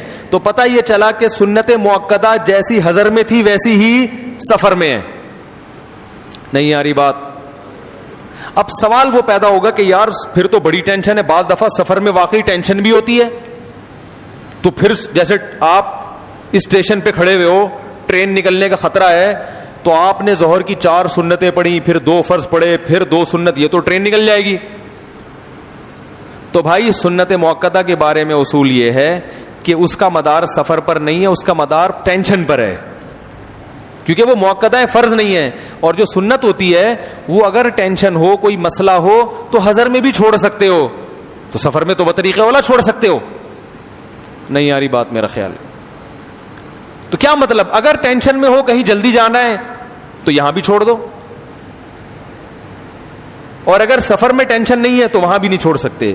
تو اگر سفر میں آپ کو جلدی ہے, ٹرین نکلنے کا خطرہ ہے, تو اس بیس پہ سنت مؤکدہ نہیں چھوڑیں گے کہ سفر میں ہے, اس بیس پہ چھوڑیں گے کہ ٹرین نہ نکل جائے, کیونکہ ٹرین نکلنا ایک حرج ہے. تو آپ چھوڑ دیں سنت مؤکدہ, صرف 2 فرض پڑھیں آپ. نہیں آ رہی بات سمجھ میں؟ جہاز میں کھڑے ہونے کی جگہ نہیں ملتی, بڑی مشکل سے وہ کہیں ایئر ہوسٹس سے پٹا کر کے جگہ ملتی ہے 2 فرض پڑھنے کی, وہاں آپ نے 4 سنتیں بھی شروع کر دی تو عملہ پریشان ہوگا. تو یہ ایک ٹینشن ہے, تو وہاں آپ 4 سنتیں چھوڑ دیں, بلکہ کتنی پڑھیں, صرف 2 فرض پہ اکتفا کریں. یہی ٹینشن اگر سفر میں نہیں ہے, گھر میں بھی ہے, تو بھی چھوڑ سکتے ہیں آپ. کیا مطلب, آپ آرام سے بیٹھے ہوئے, آفس جانا ہے آپ نے, صحیح ہے نا, لنچ ٹائم ملتا ہے نا آفس میں لوگوں کو, تو آپ کہیں آنکھ لگ گئی تھی, دیر سے اٹھے, اب آپ کو پتا ہے کہ میرے پاس صرف 4 فرض کا ٹائم ہے, سنتوں میں لگ گیا تو آفس میں لیٹ ہو جاؤں گا, وہاں باس کی جھاڑ پڑے گی. تو آپ سفر میں نہیں ہے تو بھی سنت مؤکدہ, ارے بولنے میں کوئی پابندی لگائی ہے گورنمنٹ نے, سنت مؤکدہ چھوڑ سکتے ہیں آپ. تو سنت مؤکدہ کا تعلق حقیقت مشقت کے ساتھ ہے, کہ حقیقت میں اگر آپ ٹینشن میں ہیں, مشقت میں ہیں, حرج واقع ہو رہا ہے, تو سفر میں بھی چھوڑ سکتے ہیں, حضر میں بھی چھوڑ سکتے ہیں. اور حقیقت میں اگر ٹینشن نہیں ہے, ریلیکس ہیں, تو نہ حضر میں چھوڑ سکتے ہیں اور نہ سفر میں چھوڑ سکتے. نہیں آ رہی بات میرا خیال ہے؟ اب میں سفر میں کب سنتیں پڑھتا ہوں, کب نہیں پڑھتا, اصول یہ ہے کہ جب میں ٹرین میں سفر کر رہا ہوں یا جہاز میں تو صرف 2 فرض یا 2 فرائض پر اکتفا کرتا ہوں, فجر کی سنتوں کے علاوہ کوئی سنت نہیں پڑھتا, کیونکہ ٹرین میں نماز پڑھنا مشکل ہوتا ہے. قبلہ رخ جب آپ نماز پڑھتے ہیں کھڑے ہو کر, لوگوں کا سامنے سے گزرنا مشکل ہو جاتا ہے بسا اوقات, اور وہ لوگ, کوئی چائے والا آتا ہے وہ لے کے کھڑا رہتا ہے جب تک آپ سلام نہیں پھیرتے, تو وہاں دوسرے بھی تنگی میں, آپ بھی تنگی میں, تو صرف فرائض پر اکتفا کرو, سنتیں چھوڑ دو. اسی طرح اسٹیشن پہ اتر گئے, سنتوں میں لگ گئے, ٹرین نہیں بھی نکلے تو خطرہ لگا رہتا ہے, یار ہارن بجا تو فرض کھٹائی میں پڑ جائے گا نا, ٹینشن رہے گی. پھر دوسرا اسٹیشن پہ ٹائم کم ہوتا ہے, آپ نے وضو بھی کرنا ہے, گھر والوں کے لیے کچھ فیملی کے ساتھ جا رہے ہو تو کوئی خربوزہ بھی خریدنا ہے, آم بھی خریدنا ہے, وہاں سے کبھی کبھار چائے بھی لے لیتا ہے آدمی, تو اس ٹائم میں وقت سنتوں میں وقت لگا لیا تو وہ ٹینشن. تو بھائی یہاں سنتیں چھوڑ دیں, صرف فرض پر اکتفا کریں, ٹھیک ہے نا, اور فرض بھی مختصر پڑھیں, گاڑی میں آ کے آرام سے بیٹھ جائیں, پھر بیٹھے بیٹھے جتنی چاہے نمازیں پڑھیں. آپ کیا خیال ہے؟ نفل نماز تو جہاں چاہے منہ کر کے پڑھ لو, سیٹ پہ بھی پڑھ سکتے ہو, وہ گاڑی کی بات کر رہا ہوں, گاڑی میں جہاں چاہے, ایسا نہ ہو کہ یہاں بھی ادھر ادھر منہ کر کے نمازیں شروع کر دیں. لیکن جب کسی مقام پہ پہنچ گئے, اب آپ لاہور گئے اور لاہور آپ کا 3-4 دن ٹھہرنے کا ارادہ ہے, تو ہیں تو آپ اب بھی مسافر, لیکن وہاں آپ کسی کے گھر جا کے ٹھہرے, پھر وہ آپ کو AC روم ملا ہوا ہے, آپ آرام سے ہنسی خوشی زندگی گزار رہے ہیں, پھر آپ سنت موقدہ پڑھیں گے. فرض تو 2 ہی پڑھتے رہیں گے, لیکن سنت موقدہ پوری پڑھیں گے. وہاں یہ کہنا کہ چونکہ سفر ہے تو سنت موقدہ چھوڑ دوں, یہ آپ کی دلیل صحیح نہیں ہوگی. بعض سے بات نکلتی ہے, بعض لوگ آج کل نئے یہ بھی کہنے لگے ہیں سنت موقدہ کچھ نہیں ہوتا, بس فرض پڑھنا ضروری ہے, سنت موقدہ کچھ بھی نہیں ہوتا, کوئی دلیل لاؤ سنت موقدہ کی. ان لوگوں کا ایک الزامی جواب ہے. الزامی جواب یہ ہے, دیکھو فجر کی نماز میں فرائض کتنے ہیں؟ قیام فرض ہے, تلاوت فرض ہے, رکوع سجدہ فرض ہے. اب امام صاحب فجر کی نماز انا اعطینا سے پڑھنا شروع کر دیں روزانہ. بھائی میں فجر پڑھاتا ہوں نا, میں سورہ فاتحہ پڑھوں, اس کے بعد پڑھوں بسم اللہ کر کے انا اعطینا کل کوثر فصلی لربک وانحر ان شانی کا غلب, رکوع میں چلا گیا. پھر دوسری رکعت میں بھی قل واللہ پڑھی اور رکوع میں چلا گیا. اتنی شارٹ کر دوں میں فجر کی نماز, تو میں نے کوئی فرض واجب چھوڑا فجر کا؟ نماز میری ہو گئی کہ نہیں ہو گئی؟ لیکن قابل ملامت ہوں گا کہ نہیں ہوں گا؟ لوگ بولیں گے امام صاحب یہ مغرب کی نماز نہیں ہے, یہ فجر کی نماز ہے. تو میں کہوں کوئی حدیث دکھاؤ جس میں آتا ہو کہ فجر میں لمبی قرات کرنا فرض ہے. تو ہم اس کو جواب میں کیا کہیں گے؟ نبی نے جب بھی فجر کی نماز پڑھی ہے قرات لمبی کی ہے, ہمیشہ آپ کا یہ معمول تھا. اور امی عائشہ فرماتی ہیں رضی اللہ تعالی عنہا کہ پہلے سفر میں اور حضر میں 2 رکعتیں ہی ہوتی تھی ہر نماز میں, لیکن پھر اللہ نے حکم منسوخ کیا, سفر میں تو 2 رہنے دی اور حضر میں 4 کر دی سوائے فجر کے, اس لیے کہ اس میں قرات کیا ہوتی ہے؟ لمبی. تو کوئی بھی فجر کی قرات کو واجب نہیں کہتا, لیکن وہ کام جو واجب نہ ہو پھر بھی آپ کو چھوڑنے کی اجازت نہ ہو, چھوڑیں گے تو قابل ملامت ہوں گے. اس کام کو سنت کہتے ہیں, مگر عام سنت نہیں بلکہ سنت مؤکدہ, وہ سنت کہ جس کے چھوڑنے پر آپ قابل ملامت قرار پائیں گے, آپ کو اس کے نہ کرنے کی اجازت نہیں دی جائے گی. ہاں اسے چھوڑنے کا گناہ فرض کی طرح نہیں ہوتا, فرض چھوڑنا تو کفر کے قریب لے جاتا ہے نا آپ کو, فرض نماز ہی چھوڑ دو. لیکن فجر میں اتنا اختصار کہ روزانہ انا اعطینا پڑھ رہے ہو, قل واللہ پڑھ رہے ہو, تو اس عمل کو ہم یہ نہیں کہیں گے کہ اس نے نماز کا واجب چھوڑ دیا, اس لیے کہ واجب چھوڑتا تو سجدہ سہو کرنا پڑتا نا اس کو. کیا خیال ہے بھائی؟ یا فرض چھوڑ دیتا تو نماز ہی نہیں ہوتی, نماز بھی ہو رہی ہے, نہ سجدہ سہو ہو رہا ہے, کچھ بھی نہیں ہو رہا, لیکن ایسے امام کو لوگ لتاڑنا شروع کر دیں گے. لوگ بولیں گے یار ہم جہاں بھی گئے ہیں فجر میں کچھ لمبی قرات ہوتی ہے, یہ کیا روزانہ انا اعطینا پڑھ رہے ہو؟ کبھی کبھار تو ٹھیک ہے, کوئی عذر ہوگا بھائی, کوئی مشقت ہے, کوئی تکلیف ہے, امام صاحب کے پیٹ میں مروڑ شروع ہو گیا, انہوں نے انا اعطینا کر کے سلام پھیر دیا. لیکن اگر آپ روز یہ کام شروع کر دیں گے تو آپ کو اس کی اجازت نہیں دی جائے گی. تو سنت مؤکدہ بھی اس سنت کو کہتے ہیں جو نبی نے پابندی سے کی ہے, لہذا آپ کو بھی اس کی پابندی کرنی پڑے گی. اسے چھوڑنے پر آپ بھی قابل ملامت ہوں گے, چھوڑنے کا آپشن آپ کے پاس نہیں, انگلیاں اٹھیں گی آپ کی طرف, کیسا نالائق آدمی ہے, سنتیں نہیں پڑھتا, وہ تو سنتیں پڑھے بغیر کہاں جا رہا ہے, لوگ کہتے ہیں نا تو صحیح کہتے ہیں. ہاں گھر میں جا کے پڑھ لے تو اچھی بات ہے, بعض گھر میں بھی نہیں پڑھے, مزے نہیں پڑھ رہے. تو یہ جو نماز سے پہلے سنتیں نبی صلی اللہ علیہ وسلم نے فجر سے پہلے دو سنتیں, بہت تاکید ہے ان دو سنتوں کی, حالانکہ نہ وہ واجب ہیں نہ وہ فرض ہیں, لیکن عام سنتوں کی طرح بھی نہیں ہے. تو پتہ چلا سنتوں میں دو قسمیں, ایک سنت جس کا مقام کم ہوتا ہے, ایک سنت جس کا مقام زیادہ. تو جس کا مقام زیادہ ہے اس کو فقہا نے اس کے لیے ایک ٹرم ایجاد کر لی کہ ہم اس کو سنت مؤکدہ کہا کریں گے. اب کوئی کہے کہ سنت مؤکدہ کا لفظ حدیث میں دکھاؤ تو یہ پاگل ہونے کی علامت ہے. بھائی سنت مؤکدہ تو حدیث میں ملتی ہے, یہ لفظ حدیث میں نہیں ملتا. یہ فقہا نے آسانی کے لیے ایک لفظ وضع کیا ہے تاکہ جو چیز زیادہ اہمیت کے ساتھ ثابت ہوگی اس کو ہم یہ نام دیا کریں گے تاکہ عوام کے لیے سمجھنے میں آسانی ہو. اسی سے وطر کے واجب ہونے کا مسئلہ بھی حل ہو گیا. امام ابو حنیفہ کے نزدیک وطر کی جو نماز ہے نا 3 فرض, وہ سنت مؤکدہ نہیں بلکہ ان کا درجہ سنت مؤکدہ سے اونچا ہے. وہ کیا ہے؟ واجب. اب لوگ اس پہ بھی کہتے ہیں کہ بھائی فرض نمازیں تو اسلام میں صرف 5 ہیں, یہ چھٹی کہاں سے نکال لی امام حنیفہ نے؟ امام حنیفہ کہتے ہیں کہ بھائی فرض تو میں بھی 5 مانتا ہوں, لیکن ہم نے وطر کے بارے میں جو حدیثیں دیکھی تو حدیثوں سے اتنی تاکید ہے حدیثوں میں کہ ہمیں یہ پتا چلا کہ اس کا مقام سنت مؤکدہ سے اوپر ہے. کیونکہ صحیح حدیث میں آتا ہے ان اللہ زادکم صلاۃ الا وہی الوتر, اللہ نے ایک اور نماز کا اضافہ کر دیا ہے, سنو وہ وطر کی نماز ہے. یہ حدیث کو البانی رحمہ اللہ نے صحیح قرار دیا ہے. سنو وہ کون سی نماز ہے؟ وطر ہے. وہ فرماتے ہیں یہ اضافہ اسی کی جنس میں سے ہوتا ہے. جب ہم کہتے ہیں نا اس میں اضافہ کر دیا ہے, تو اضافے کا مطلب جو 5 نمازیں تھیں نا ان میں ایک کا کیا کر دیا ہے؟ اضافہ. تو اس حدیث سے تو پتہ چل رہا ہے کہ یہ بھی فرض ہے. لیکن ہم دوسری تمام احادیث کو دیکھتے ہیں اور اس پر امت کا اجماع دیکھتے ہیں کہ 5 نمازیں فرض ہیں, اسلام میں چھٹی کوئی فرض نہیں ہے. تو انہوں نے کہا کہ اس حدیث سے متواتر حدیثوں سے پتہ چلتا ہے کہ یہ فرض ہے, دوسری حدیثوں سے پتہ چلتا ہے کہ یہ فرض نہیں ہے. تو پتہ چلا کہ یہ عام سنت مؤکدہ سے اوپر اور فرائض سے نیچے ہے. تو اب اس کے لیے یہ سمجھانے کے لیے کہ یہ عام سنت مؤکدہ سے زیادہ تاکید والی نماز ہے کہ عام سنت مؤکدہ تو وہ ہیں جن کو آپ اگر مشقت ہو تو چھوڑ سکتے ہیں, یہ ایسی ہے کہ مشقت میں بھی چھوڑنے کی اجازت نہیں ہے. تو کیا فرض ہے؟ نہیں فرض نہیں ہے. تو پھر کیا ہے؟ انہوں نے کہا یہ ہے کہ نہ تو چھوڑ سکتے ہو اور نہ فرض کی طرح اس کی تاکید ہے. تو پھر امام حنیفہ نے ایک ٹرم ایجاد کی, واجب کی اصطلاح ایجاد کی کہ میں ایسی عبادت کو یا ایسے حکم کو واجب کہوں گا جو شریعت میں فرائض کی طرح تو ضروری نہیں ہے لیکن آپشنل بھی نہیں ہے, اس کو چھوڑنے کی اجازت بھی نہیں ہے.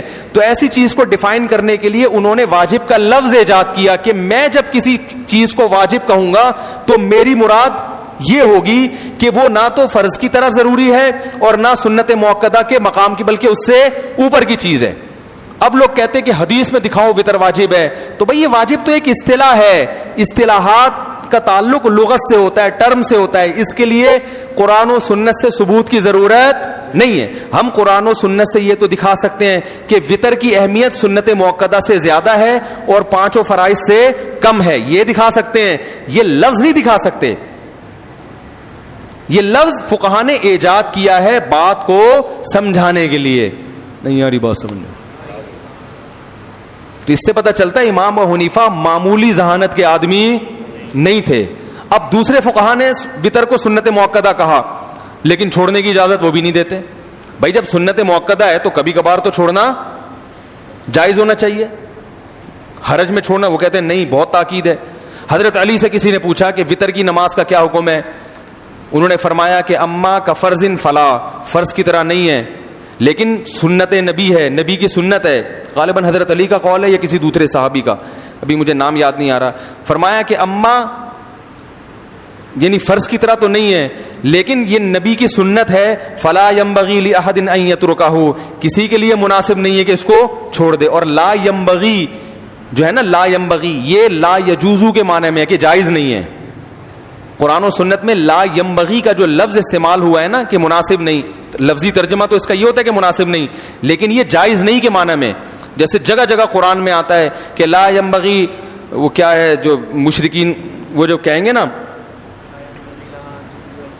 نہیں بھائی، یہ بھی ہے لا ينبغي لها ان تدرك القمر، کہ سورج کے لیے مناسب نہیں ہے کہ چاند سے ٹکرا جائے. مناسب کا مطلب ناممکن ہے اس کے لیے کہ وہ چاند سے ٹکرا جائے. اسی طرح ایک اور آتا ہے وہ سورہ فرقان میں، کہ سورہ فرقان کا جو جہاں سے 19واں پارہ شروع ہو رہا ہے نا، اس سے پہلا والا رکوع، اس سے پہلے والے رکوع میں ہے کہ فلا ينبغي لا ينبغي لنا ان نشرک، کہ ہمارے لیے یہ مناسب ہی نہیں تھا کہ ہم تیرے ساتھ کسی کو شریک کرتے. حالانکہ مناسب نہیں اس کا مطلب ہے ہمارے لیے یہ جائز ہے ہی نہیں. تو حضرت علی کا یہ اثر ہے یا کسی دوسرے صحابی کا کہ ان سے کسی نے پوچھا کہ وطر کی نماز کا کیا حکم ہے، تو انہوں نے فرمایا کہ ایسے فرض نہیں ہے جیسے 5 فرائض فرض ہیں، لیکن یہ تمہارے نبی کی سنت ہے، لہذا کسی کے لیے جائز نہیں ہے کہ اس کو ترک کر دے. سوال پیدا جو سنت ہوتی ہے وہ تو ترک کرنا جائز ہوتا ہے نا، وہ فرض تھوڑی ہوتا ہے. تو پتہ چلا یہاں سنت سے مراد اصطلاحی سنت نہیں ہے بلکہ نبی کا طریقہ. تو بتا رہے ہیں کہ نبی کا طریقہ ہے لیکن اس سے چھوڑنے کی اجازت نہیں ہے. تو نبی کی وہ سنتیں جنہیں ترک کرنے کی اجازت نہیں تھی، ان سنتوں کو امام ابو حنیفہ واجب کہتے ہیں. اور وہ سنتیں جن کو چھوڑنے کی اجازت ہے مگر چھوڑنے والا پھر بھی قابل ملامت ہوگا، یعنی اتنی اجازت نہیں ہے کہ چھوڑتے چلے جاؤ اس کو، تو ایسی سنت کو فقہا نے ایک نام دے دیا سنت مؤکدہ کا. اور وہ سنتیں جو بالکل اختیاری ہیں، چاہے ساری عمر کے لیے چھوڑ دو، تو ان سنتوں کو نام دے دیا فقہا نے سنت غیر مؤکدہ. تو یہ اصطلاحات بعد میں ایجاد ہوئی ہیں. اس سے یہ ثابت نہیں ہوتا کہ ان عبادتوں کا جو حکم ہے وہ بھی بعد میں نکالا ہے، صحابہ کے دور میں نہیں تھا. بات آ رہی ہے سمجھ میں؟ اسی وجہ سے ہم کہتے ہیں کہ وطر کی نماز پڑھنا فرض نہیں ہے لیکن واجب ہے. واجب کا مطلب ایک ٹرم ہے، آپ اس کو واجب نہ کہیں، کچھ اور کہہ لیں، لیکن چھوڑنے کی اجازت نہیں ہے بس. رہا یہ حدیث کہ ایک حدیث میں آتا ہے ایک صحابی نے کہا میں 5 نمازیں پڑھوں گا اور میں حج کروں گا اور میں یہ کروں گا. آپ نے فرمایا بس جس نے جنتی دیکھنا ہو اس کو دیکھ لے. تو اس میں تو کہیں وطر کا بھی ذکر نہیں ہے اور کہیں جناب، تو بھائی اس میں اور بہت ساری چیزوں کا ذکر نہیں ہے.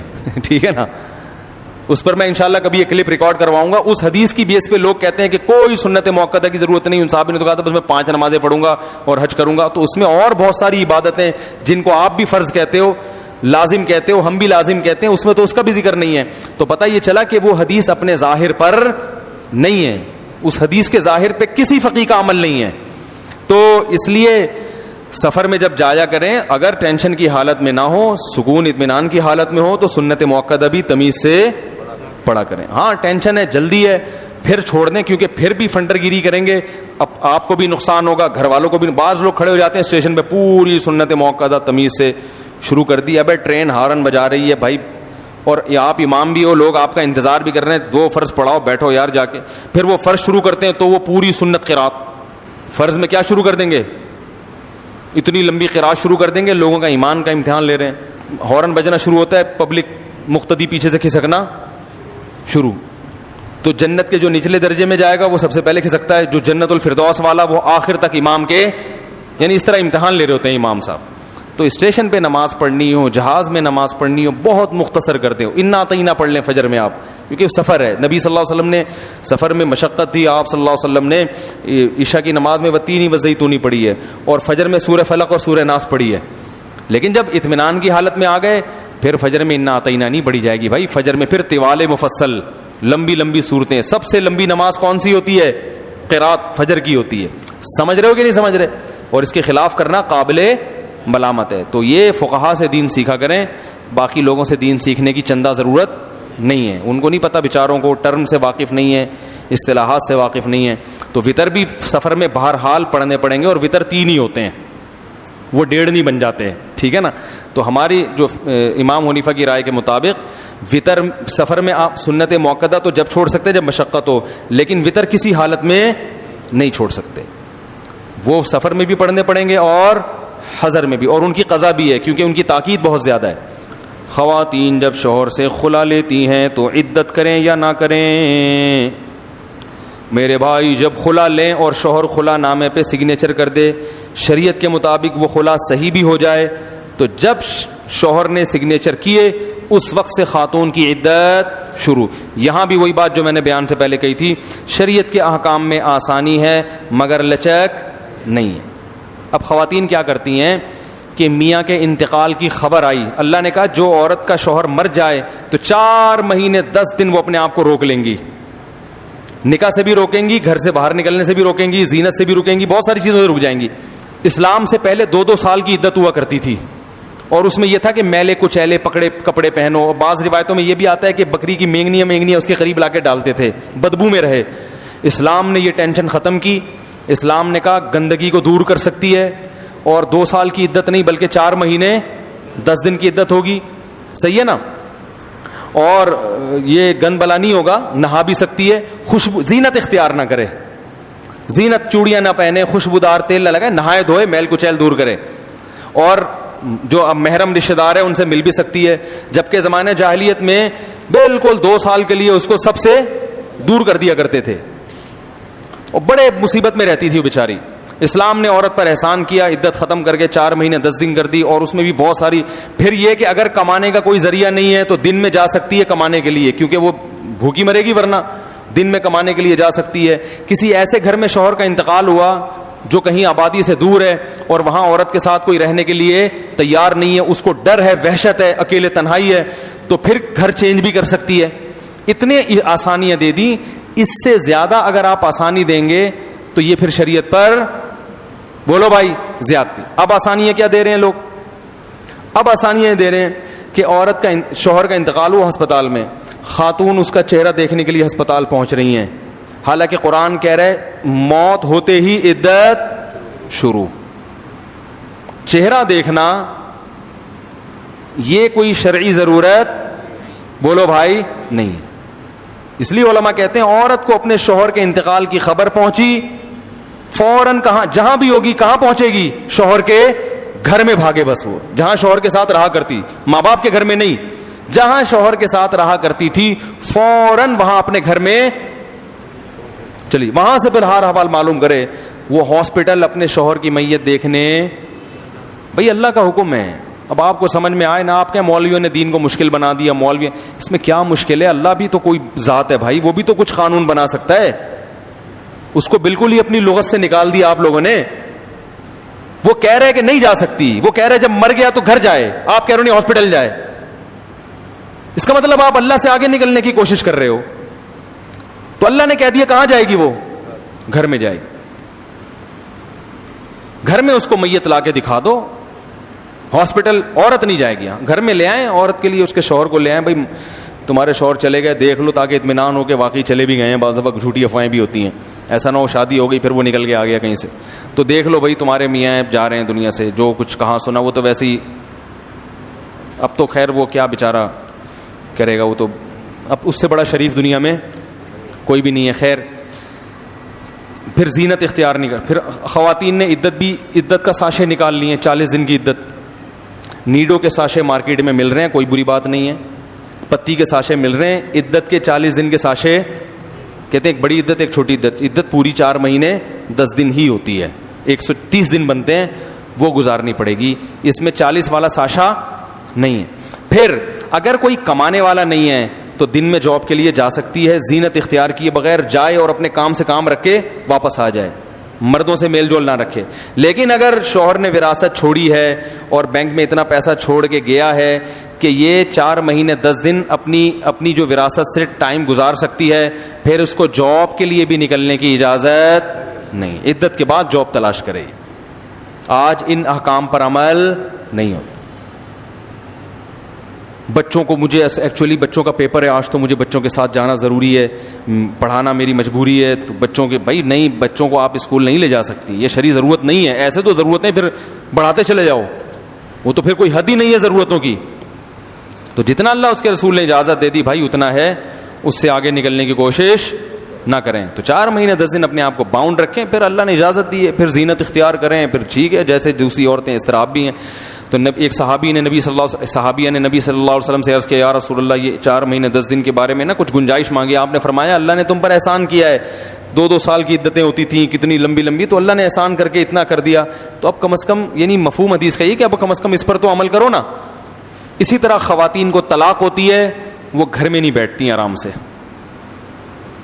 وہ پھر گھر سے باہر نکل رہی ہوتی. بھائی طلاق ہو گئی ہے تو اب عدت کہاں ہوگی, بولو بھائی, گھر میں. پھر طلاق اگر رجعی ہے تو زینت اختیار کر سکتی ہیں تاکہ شوہر کے دل میں رغبت پیدا ہو, طلاق سے رجوع کرے. لیکن طلاق اگر بائن ہے, نکاح ختم ہو گیا ہے, تو اب اس عدت میں بھی زینت اختیار نہیں کر سکتے. طلاق یافتہ خواتین تو آج اسی طرح بن ٹن کے بیٹھی ہوتی ہیں, بھائی عدت پوری ہونے دو پھر آپ زینت اختیار کریں. تو یہ اللہ کے حکام ہے, دنیا میں عمل نہ کرو, آخرت میں لٹکے ہوئے ہوگے. اللہ کہے گا میں نے قرآن میں ایسے ہی تھوڑی بیان کر دیا تھا. یہ فقہاء نے بیان کیا, عدت کا مسئلہ اتنا اہم ہے, قرآن نے صاف کہا ہے طلاق یافتہ عورت کو گھر سے مت نکالو, نہ وہ خود گھر سے نکلے. سورہ طلاق میں اللہ نے خود کہا, ہمارے ہاں طلاق دیتے ہی دھکے دے کے گھر سے باہر نکالتے. قرآن صاف کہہ رہا ہے لا تخرجوہن من بیوتہن, ان کو ان کے گھروں سے مت نکالو. کیسے الفاظ ہیں, حالانکہ وہ گھر تو آپ کا ہے نا, لیکن قرآن اس وقت اس گھر کی نسبت کس کی طرف کر رہا ہے, عورت کی, کیونکہ شوہر کا گھر کس کا ہوتا ہے, عورت کا. تو اللہ نے اس میں ایک ہمیں ترغیب بھی دی ہے کہ مرد یہ تانا دے سکتا ہے یہ تیرے باپ کا گھر نہیں ہے, جہیز میں نہیں ملا تھا, نکل یہاں سے, کہہ سکتا ہے نا. تو اللہ کہہ رہے ہیں تو اس کو اپنا گھر کہہ رہا ہے, لیکن میں اس وقت اس کو تیری بیوی کا گھر کہہ رہا ہوں, اس کو اس کے گھر سے مت نکال. عورت کا گھر وہ ہوتا ہے جو اس کے شوہر کا ہو, چاہے ملکیت اس کے شوہر کی بھی ہو, لیکن پھر بھی اللہ اس کو بیوی کا گھر کہہ رہے ہیں. بہت مشکل ہے بھائی. فقہا کہتے ہیں کہ اگر مرد 3 طلاقیں دے دے اور عورت کو خطرہ ہو کہ مرد کی نیت خراب ہو جائے گی, 3 طلاقیں دینے کے بعد دوبارہ بھی گڑبڑ کر سکتا ہے, تو پھر مرد کو حکم دیا جائے گا کہ تم 3 مہینے کے لیے مارکیٹ سے شارٹ ہو جاؤ. کیونکہ عورت کو گھر میں رہنے کا رائٹ کس نے دیا, اللہ نے. صرف رائٹ نہیں, حکم دیا ہے, اور اللہ نے مرد کو کہا کہ تم نہیں نکال سکتے. لہٰذا اگر خطرے کا اندیشہ ہے تو پھر خاندان والے مرد کو کہیں گے کہ آپ نے طلاق جب تک دی ہے, آپ کی بیوی کی عدت جب تک پوری نہیں ہو جاتی, آپ 3 مہینے کے لیے اپنا بندوبست کہیں اور. لیکن ہمارے یہاں ان احکام پر عمل نہیں ہوتا, اور ہمیں خطرہ ہوتا ہے کہ 3 طلاق کے بعد کہیں سے فتویٰ لے آئے گا, بیوی کو حلال کر لے گا. اس لیے ہم عورت کو کہتے ہیں کہ آپ اپنے ابا کے گھر جا کے عدت گزاریں, ورنہ یہ کم وقت کسی بھی وقت اس کی نیت چینج ہو سکتی ہے. فتوے تو آج کل مارکیٹ میں کہیں سے بھی لے آؤ, وہ مل جاتے ہیں ہر طرح کے, تو کچھ بھی کر لے گا وہ. تو اتنے اہم حکام ہیں, خواتین بھی عمل نہیں کر رہی, مرد بھی عمل نہیں کر رہے, تو پتہ نہیں کیا کیا کرو گے یار اللہ کے بندو. اللہ نے جو اس میں تو کوئی اختلاف بھی نہیں ہے, دیوبندی بریلوی اہل حدیث, تو قرآن کے موٹے موٹے صاف ستھرے احکام ہیں. ولا یخرجنا, خود بھی ان کو نکلنے کی اجازت نہیں, تمہیں بھی ان کو گھر سے باہر نکالنے کی اجازت. ایک صورت میں اجازت ہے, یاتینا بفاحشۃ مبینہ, کھلی بے حیائی کا ارتکاب کریں. کیا مطلب, زنا کر رہی ہوں خدا نخواستہ, تمہیں ڈر ہے کہ میرے گھر میں کوئی گڑبڑ کر دے گی, اس کا بوائے فرینڈ یہاں بھی آ کے ملنا شروع ہو جائے گا, میری عزت کا جنازہ نکال لے گا. یا یہ کہ بد زبان بے انتہا ہو, آپ کو ڈر ہو کہ اس کو میں نے اپنے گھر میں چھوڑا تو یہ کچھ ایسا الٹا سیدھا کر دے گی, کم بخت زہر نہ ملا دے, صحیح ہے نا, بعض دفعہ ایسی دشمنی ہو جاتی ہے, یا کچھ ایسا کچھ نہ کر لے اتنے برے اخلاق سے کہ میں اس کے گلے ہی دب, بعض دفعہ اتنا زیادہ اخلاق خراب ہو جاتے ہیں نا. تو ایسی کوئی خطرناک کنڈیشن ہو تو ایک الگ بات ہے, عام حالات میں اس کی اجازت نہیں ہے کہ عورت طلاق کے بعد شوہر کے گھر سے باہر نکلے. سمجھ رہے ہیں کہ نہیں سمجھ رہے؟ تو یہ اللہ اس کے رسول کے احکام ہے جس پر عمل کرنا پڑے گا. اچھا میرے بوائے, جلدی جلدی. حضرت صاحب ناچیز مہمند ایجنسی میں بنات کا مدرسہ کھولا ہے, آپ دعا کریں, دل سے دعا, اللہ تعالیٰ کامیاب فرمائے. چرس پینے کے بعد بندوں کے 40 دن حرام ہوتے ہیں کہ نہیں؟ چرس حرام ہے کہ چرس حرام ہے بھائی. شراب کے بارے میں تو ہے کہ 40 دن نماز قبول نہیں ہوتی, تو چرس بھی شراب کے قریب قریب ہے. 40 دن تو کم از کم 20 دن تو نہیں ہوگی, تو نہ پیا کریں چرس. لیکن اب یہ نہیں کہ نماز ہی چھوڑ دیں, نماز تو فرض تو بہرحال پڑھنا پڑے گا. بعض لوگ کہتے ہیں ہم نے چونکہ شراب پی لی تو اب نماز تو قبول ہوگی نہیں. قبول ہونے کا مطلب ہے کہ جو ثواب ملنا چاہیے تھا وہ نہیں ملتا, باقی فرض ادا ہو جاتا ہے. نماز چھوڑنے کے گناہ سے آپ بہرحال بچ جاؤ گے, تو پڑھیں ضرور. بینک سے, اسلامی بینک سے گاڑی نکلوانا جائز ہے, اور سودی بینک سے گاڑی لینا جائز نہیں ہے. ٹرین میں قبلے کا تعین کیسے ہوگا؟ بہت اچھا سوال ہے. یاد رکھو ٹرین کا رخ چینج ہوتا ہے, قبلے کا رخ چینج نہیں. آج کل ایک دیسی طریقہ ہے, ایک سیکنڈ ان کا جواب ہو جائے. ایک قبلہ پہچاننے کا دیسی طریقہ ہے, ایک ٹیکنیکل طریقہ ہے. دیسی طریقہ یہ کہ کھڑکی سے سر باہر نکالیں, ہر تھوڑی دیر کے بعد کوئی نہ کوئی مسجد آئے گی.